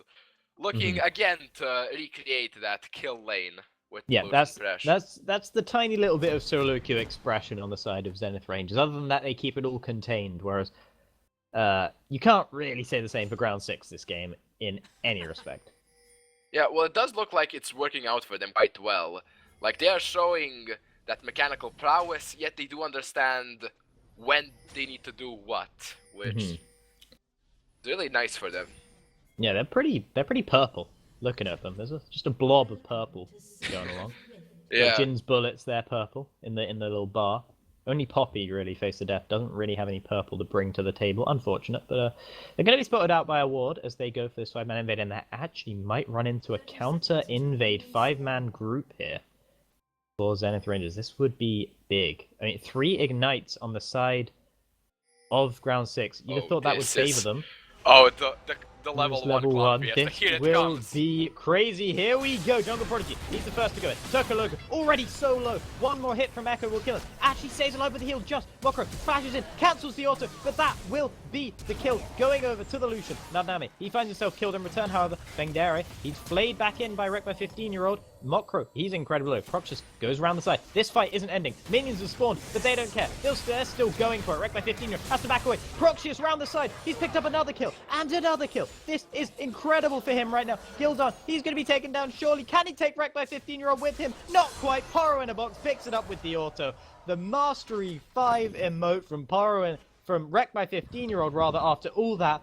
3 kills over to Proxius. Oh my god. Insane level 1s here. And look at the summoners. Just look at the summoners. There's like 3 up. 4 There's 4 one. summoners are up and 2 of them are smite. 2. Yeah, there are 2 actual non-smite summoners. The teleport of Natname and the flash of Poro in box. And this Vayne is just, I think, straight up dead in this lane. Yeah, no, this is It's a free kill Lucian with 1 assist. He's just going to destroy her completely. Yeah, he hasn't actually gone back to buy any items yet, so he's going for the level advantage that can bring him instead. The experience from all the people he killed. It was a 4-for-2 trade in the end, but the kills went over to really priority targets. I mean, the Proxius, of course, being the priority target on the side of Zenith Rangers. Nadnami, he goes quite aggressive. He actually gets poked out quite hard by Fengdere, who cancels a million autos. Decides that Nadnami is not worth his time after all. Will shoot him once again. There is some decent harass going down, but not enough really so far. Gildan actually taken quite low by Poro in box, but that ignite, of course, is not available for either mid laner right now, so not too much will come of that quite yet. I just want to see how far will this bot lane snowball. Oh, look at it. It's glorious to watch. Yeah. It really is. It's 3 minutes in. The Lucian has 3 kills. It's going to be an unfortunate laning phase for Turco Loco and Face of Death. Meanwhile, in top lane, Fengde again just bullying Name as much as he can. He's doing a lot of damage to him, actually. Yeah, by the way, Proxius has 1,500, about to be 1,600 gold in pocket. So he could go back right now, pick up a BF sword and a dagger, or a BF sword and a long boots, sword, which I probably. imagine is a lot more likely. Boots maybe as well. But that is an incredibly early 3.5-minute BF sword that's going to be coming out. Oh, here's from the Proxys. dive. Jungle Prodigy actually comes to the top side, and they're trying to get Fengdari rolling with it. That will be the kill. It does go over to Jungle Prodigy, and he just tanks the turret, just gets out in time, stays alive. The pitiful level 4 Mastery emote comes out for Fengdari, and the level 5 for Jungle Prodigy on that Gragas. Well, if he did have the level 5 mastery, he probably would have picked up 3 kills at level 1 as well. Yeah. Like, Yeah, there's Lack crazy of stuff experience, going on so obviously. far.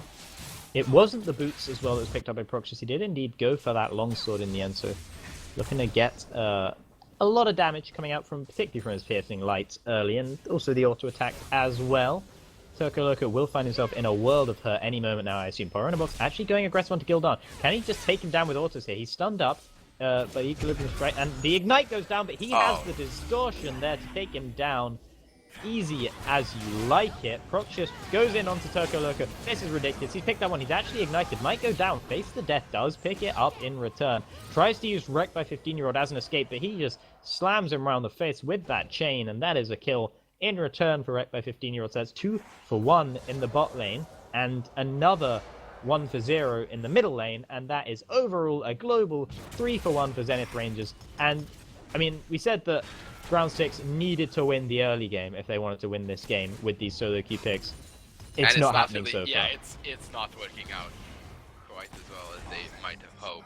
Yeah, right now we're looking at the shining ray of light in the top lane that is Fengdari's Jhin, but he's only picked up a pickaxe so far compared to the Double Doran's ring, actually, from Nadname. Nadname forced away from the wave for now.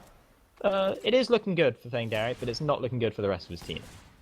Yeah, and we have seen this happen last game as well. Fengdale doing a lot of work, trying his best, but his team not really there to back him up.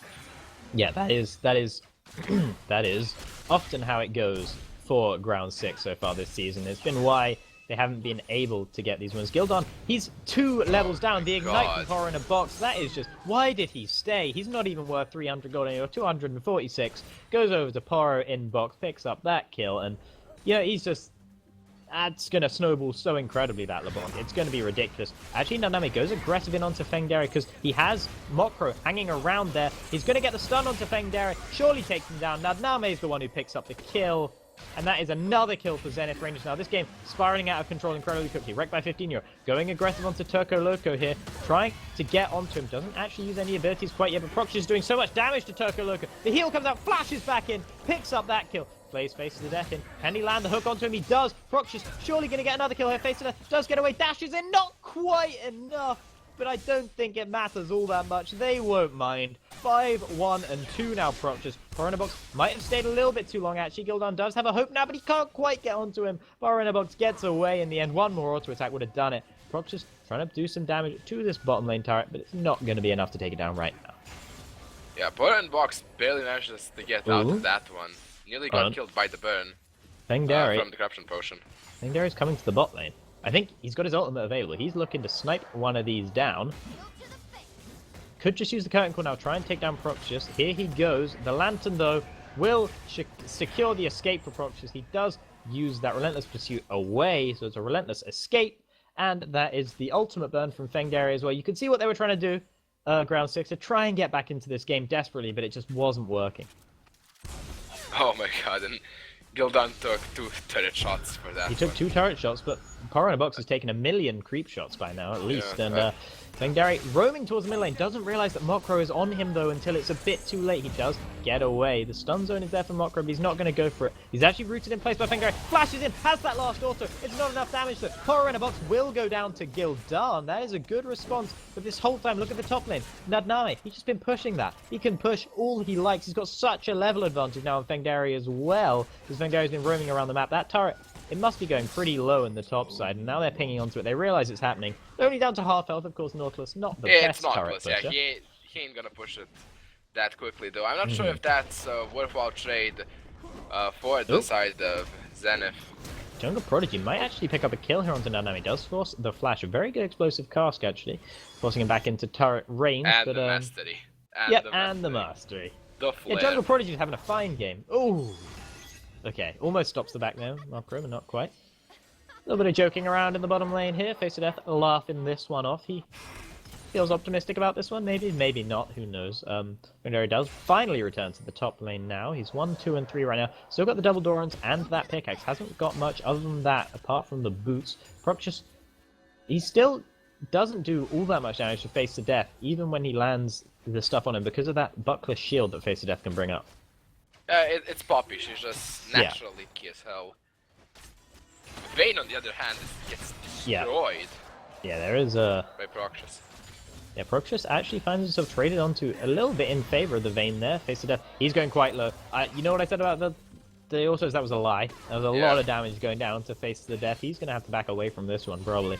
Does have a biscuit ticking on him now, and Power in a Box actually going aggressive onto Gildan again. He did have a 2-level advantage there in the middle lane, but he's thrown that one away by the look of things. Gildan actually goes aggressive, manages to stun up Power in a Box. The ethereal chains are on him now. There is the sigil as well, and Gildan's actually getting the better of this one. Nadnami, he's ignite ticking on him. Fengdari, this is going to be a kill for the Jhin, surely. He's rooted up, there it is. Third hit, third kill now. Actually, no, second kill, tell a lie, for Fengdari. And it's kind of weird. It feels like Zenith is really throwing this one. Yeah, no, yeah. It was looking so good for them, and you'd have thought they were the team who were never going to throw, right? They're the solid team here. However, they do pick up one more kill. Right by 15-year-old does fall down in return. Tokoloko dashes away, jukes them away a little bit, actually. Proxius and Mokro are going to chase him down. Can't turn onto Jungle Prodigy because he's got his body slam away. Tokoloko, he's in a whole lot of hurt, though. He's gonna go down. It's just a matter of when. Mokro going to slap him on the back there. That'll be a lot of damage going on to him. He actually might find himself turned onto a little bit. Tokoloko doing quite a lot of damage. Mokro gets the shield though. Tokoloko, no mana. Mokro actually might find himself killed, but he has the ultimate. And Proxius is there as well. That 7 was troll kills. as hell. Yeah, that was so close. That was Tokoloko. It was almost so good. It was almost so good. But he took one more third shot than he bargained for, and Echo still had his ult, so Yeah. not all that close. Yeah, 7 kills, by the way, on Proxius, as a huge Lucian ball lane. We were saying that, you know, we had maybe a few doubts as to why they removed flirt mechanics from that bot lane when he had such a solid Lucian performance. I mean, if Proxius can have an even more solid Lucian performance, I don't blame them. Nadnami actually going aggressive onto Fengdari once again. I'm not sure about this one. He does juke away from that W there, but that's not going to be enough to keep him alive, surely. He does get away the curtain call now, though. Power in a Box, though, he's here. He's going to take down Fengdari, surely, and he doesn't manage to get Nadnami in return. Well timed there. Very good. It was all a bait. It was all an extended bait. Right by 15-year-old.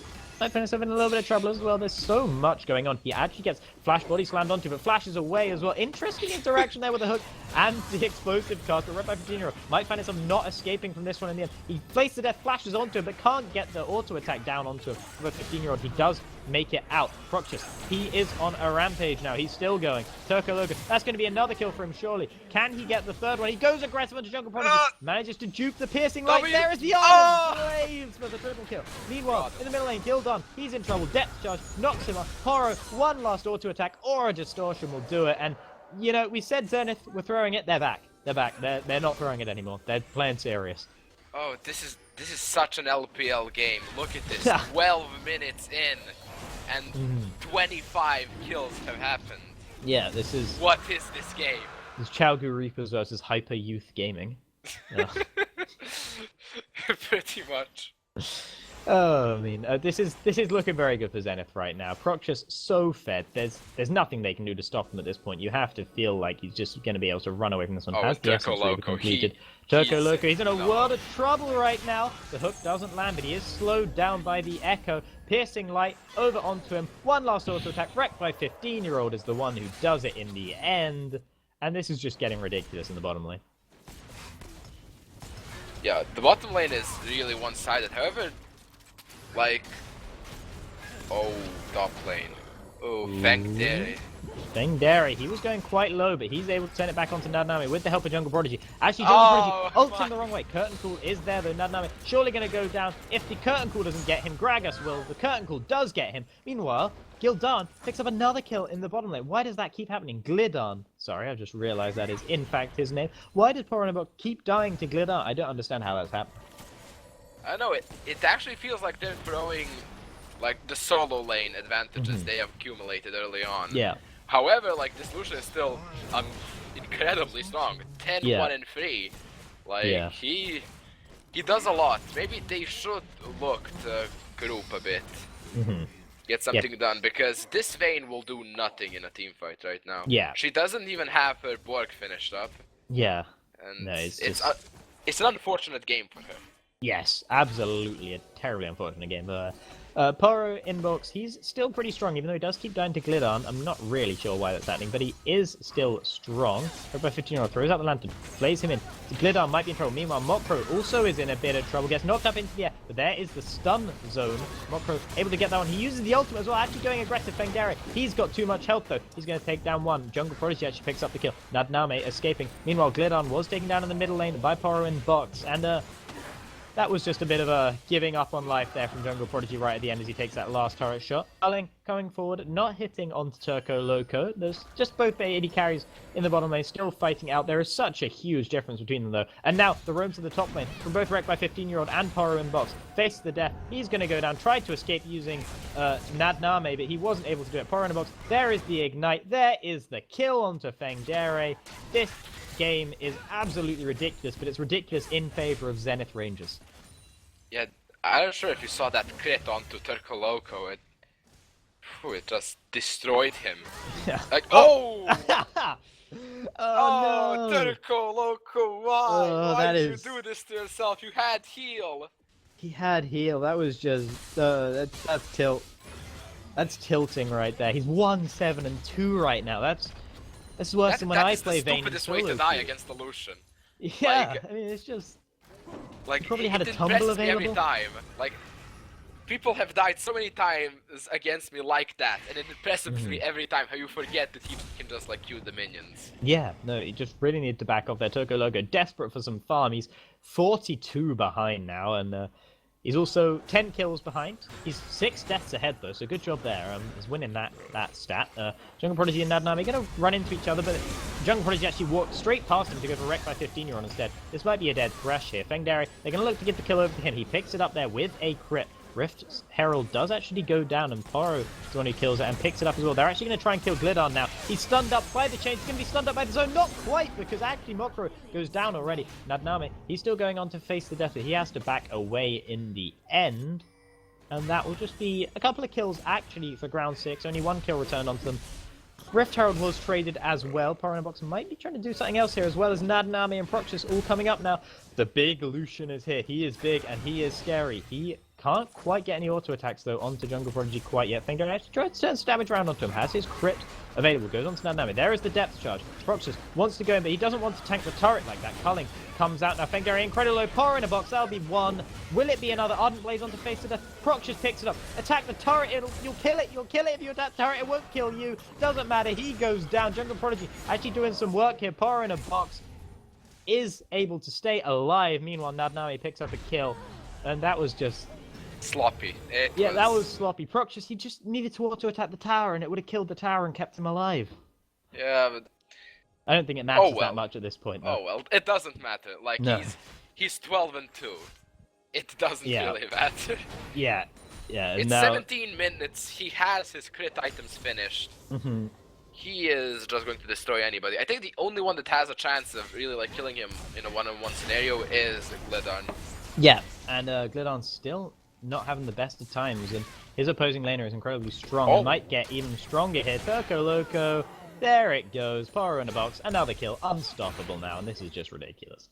That was actually nicely played by Turco Loco. Managed to condemn the LeBlanc away while she was using distortion to negate the Yeah. damage. Yeah, That it was well played. Well played, but it's LeBlanc. Hmm. Like it's basically a point-and-click champion. Yeah, well, yeah. Let's be realistic. You Yeah. want to outplay her, but it's not in her kit to be outplayed. Meanwhile, in the top lane, another Oh. kill. Wrecked by 15, Rod actually picks up. The Ignite's taking on him, but he won't go down. Glidarn. Once again, another death now, and, you know, he's looking to try and be strong for his team on this Aurelia, but he's got 7 deaths as well. It's almost as much as Turco Loco with the 8 deaths right now. This game is just absolutely insane. Proxius takes down that mid turret without any contest, of course. Why would you contest it? Fengario's hanging around, but he's the same level as Proxius, and a whole lot weaker right now. Poro in a box going aggressive on Fengario. There are the chains, they've landed. They're going to stun him up over the wall. Face to death, however, tries to turn it around, knocks them both up in the air. Turco Loco's there. Face to death, he goes down. There's one. Turco Loco's down. Poro in box was taken down in the end by Fengare. He has the curtain call running. He might be able to take down Proxius. Proxius, can he get out of it? No, he doesn't get out of it. He walks back into it. Once again, a very avoidable death for Proxius. He had flash as well. Yeah. I mean, that's twice in a row he's died when he really didn't need to. But, oh well. The whole time, Nadnami was pushing the top lane with that Nautilus. The gold lead is getting pretty big now. There's about a 6.5k gold lead for Zenith Rangers, and you can't imagine it's too long before they really look to focus on perhaps the Baron when it spawns, perhaps on the inhibitor turrets if they can get to them. There is a dragon going over for them. That'll be their second of the game. 2 dragons to 0 so far. Yeah, and it's the same story as last game, really. Like, in the bottom lane, they just have bot lane pressure for the entirety of the match, and dragons are a free objective. Like, even though dragon focus is somewhat less important than it was a few patches ago, the second dragon buff does actually do a fair bit of damage to the turrets when you're looking to push. Like, the dot is pretty nice. Right now, they're looking to catch out Jungle Prodigy. He does have the body slam, can get away from it for now, and that will not be a kill. Won't be another kill quite yet for them. Glidar might be a kill if that chain landed, but it didn't. He goes back in, though, and that was perhaps not what he wanted to do. Face to Death is there to help him dissuade the enemies from coming any closer. Zenith Rangers going to be pushing up this mid lane now, and Ground 6, you've got to feel like they really need to make a big response here if they're to have any hope. This is the moment where they lose the game if they don't respond here. Jungle Prodigy coming in now, looks to go aggressive, but he's 1v4 right now. There is a good explosive cast, knocks the team all kinds of sideways, but he's down already. 1 kill for Poro in box, 2 kills for Poro in box. Another kill, gonna go over this time to Mokro as Glidon goes down. The whole time, Turco Loco's split pushing in the bottom lane, but that's not really what you want. Face it up, he's gonna be caught on the edge of that. He's actually playing back into it. They can probably end it here, you're right. I mean, they're going onto this inhibitor turret right now. Nadnami can tank it up for days. He's so tanky. The minions have finally arrived. And there's going to be so much damage done to this because of the second dragon buff, because of Proxius right now. Turco Loco, he is the only one alive to save them right now. And there's the Ignite as well as the Mimic, Sigil of Malice to take him down as well. Looks like Zenith Rangers, they're going to play it safe for now. Yeah, they decide that they want to play it safe and just back off. They have a 10,000 gold lead at 20 minutes. There is no reason to rush, but I feel like there is no reason not to try and end it right there. Like, it's down to preference. Oh, that was clever. That was a good bait there. They're on to Jungle Prodigy. He's probably going to go down. He has the body slam onto him and the Ignite as well, but they were able to take him down. That ward was placed just at the right time to discover him, and Face to Death goes straight in. He's gone on to wreck by 15-year-old, not a priority target. Fengari is hanging around, and he is a priority target. They're onto him right now. Depth charges onto him. Turco Loco comes in. Might be able to pick up a kill onto Proxius, but not quite because Mokro is here. Surely going to take him down. Smacked in the face. Picked up by Proxius. Glidon comes in. Picks up 1. Picks up 2. He might be able to pick up a 3rd here, actually. There's the 1v3 triple kill. But in comes Poro in box to make sure that's enough of that. 40 kills for Zenith right now. A lot of question marks being pinged onto Nadnami. I'm sure there's a little bit of fun going on in the team speak right now for the Zenith Rangers. Within the team, yeah. And that's another turret for them, and this gold lead just keeps on increasing. Yeah, they have 40 kills, and almost half of them for Proxius. That is insane. Foreign box actually going aggressive on Fengar. If that chain landed, that was a dead Jhin, unfortunately. Chain did not land. Jungle Prodigy, he comes from the side. Face to Death is here as well. They're going to look to pick up this kill. Face to Death, can he get in range? No, because there's another distortion up. They're actually trying to turn it onto Jungle Prodigy. Foreign box actually has a elixir of sorcery ticking on him already.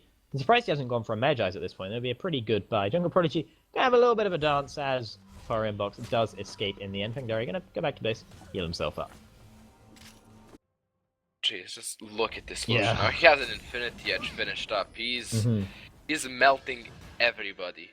Like absolutely everybody. He just needs to finish up that QSS and he's unkillable. Yeah, I mean he's 17 and 4 and he's still going for the QSS. That's responsible play. Good on him for that one. Baron is started up, going low already. Proxius, of course, doing a huge amount of damage to it, as well as Mokro chunking it out pretty well as well. The hook lands on the Jungle Prodigy, means there's no chance of a smite fight coming through. Face to death. He's going to be taken down by Poro inbox any moment. He's actually stopped by the Steadfast Presence, but he does get taken down in the end. Glidon, he's down. This might be the end of the game here. Turkologa tries to turn it onto Poro inbox. He misses the Ethereal Chase. He has the W to pop back to now.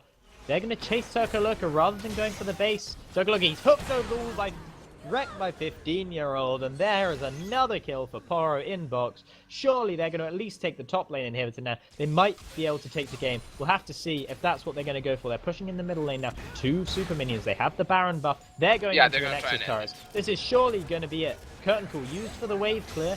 Not gonna be enough. Only 2 shots came out before it was disrupted. He had to back away. Proxius taking down the turrets. This is gonna be the game. Zenith Rangers in an absolutely incredible display of dominance. Proxius actually caught out. They might not be able to end as a result of that. Mokro has to get away, and that was.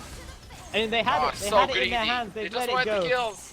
This Glidon could keep going here. He's going to get 1 kill onto Mokro, surely, if they keep going. Not rooted up by the Jin W. It missed. Glidon. He's going to get rooted himself if those ethereal chains pop. They don't quite. Mokro, he's going to be ulted here by Glidon. The Transcendent Blades come through. They can't quite secure the chase onto him. Poro inbox. He might go down if another Jin W comes up, but it's not going to happen. There is the fake Poro inbox, I believe. There it is. It goes down. Face to death. I just wanted to whack something. They wanted to pad some stats, so they decided to go for the... I mean, to be honest, they really don't need to pad any stats anymore. Yeah, true, which is why I am so disappointed in them trying to pad those stats instead of just ending the game. Well, I mean, I'm sure it doesn't matter too much. They'll probably end the game on the next push. Face to death, knocked up by the depth charge. Another kill for Nadnam. Just destroyed. Yeah, and they can just, they're just gonna group up mid and just like push it to end. They still have the Baron buff. They have like super minions. There's not much Ground 6 can do here, really. Yeah, I mean, even though this is one of the stupidest games of League of Legends I've seen in a long time, Thangdari hooked in once again by Nadnam. He does get away from it in the end. Thangdari is still doing the classic thing of being the one member on Ground 6 who's positive and who's looking to carry the game. Unfortunately, this game is far from carryable, like all the other ones have been so far. Toko Loco trying to do some work, hooked in, goes down, another kill, and another one, and another one, and they're going to surely turn onto the Nexus any moment now. Power Box forced away by Face to Death, but he gets hooked in. Mokro surely going to pick up that kill. Power Box is godlike, picks up that kill. Curtain Call not going to do anything for them whatsoever. Oh my god, Mokro onto the base and back out again. And the inhibitors come back up. Oh no. Oh, the inhibitor has come straight back up. By the way, Surrender Vote just failed for Zenith Rangers 1-4. Just letting you know. Surely this is going to be it right now. They're still trying to get those kills. They're still going from this ZZ rot there. This is just ridiculous. Surely Mokro, he's had enough. He's hitting it as hard as he can. He actually goes in for another kill now. Another kill for Proxius. Turco Loco gonna go down. A double kill. This is getting really repetitive. Glidon goes down. What a surprise. Oh look, Face to Death's gonna be killed as well. No, he's not, because the Nexus is down. A very, very convincing game 2. And an insane 2-0 there for Zenith Rangers over Ground 6. Ground 6 continuing their bottom of the table woes. That was an unbelievable game. If they picked up Face to Death at the end, they would have had enough kills to double the game time. Just amazing game. Like, starting from that level 1, everything just went downhill for Ground 6. Oh man, well, that was a lot of fun, certainly. So, that is that for that game. Zenith Rangers are picking up an easy enough 2-0 over Ground 6. Ground 6 did put up a bit of a fight, but they weren't able to really make it work. And in the second game, it was really decided by that incredible level 1 for Proxius, and very good play from him on the Lucian. An adequate replacement, certainly. So that is probably going to be it for now for us. We'll be back probably... I believe the Deadly Kings versus Good Game Squad Unicorns is still going ahead. That will be back shortly. I won't be casting it, though. So that's it from me for now, guys. I will see you around. Bye-bye.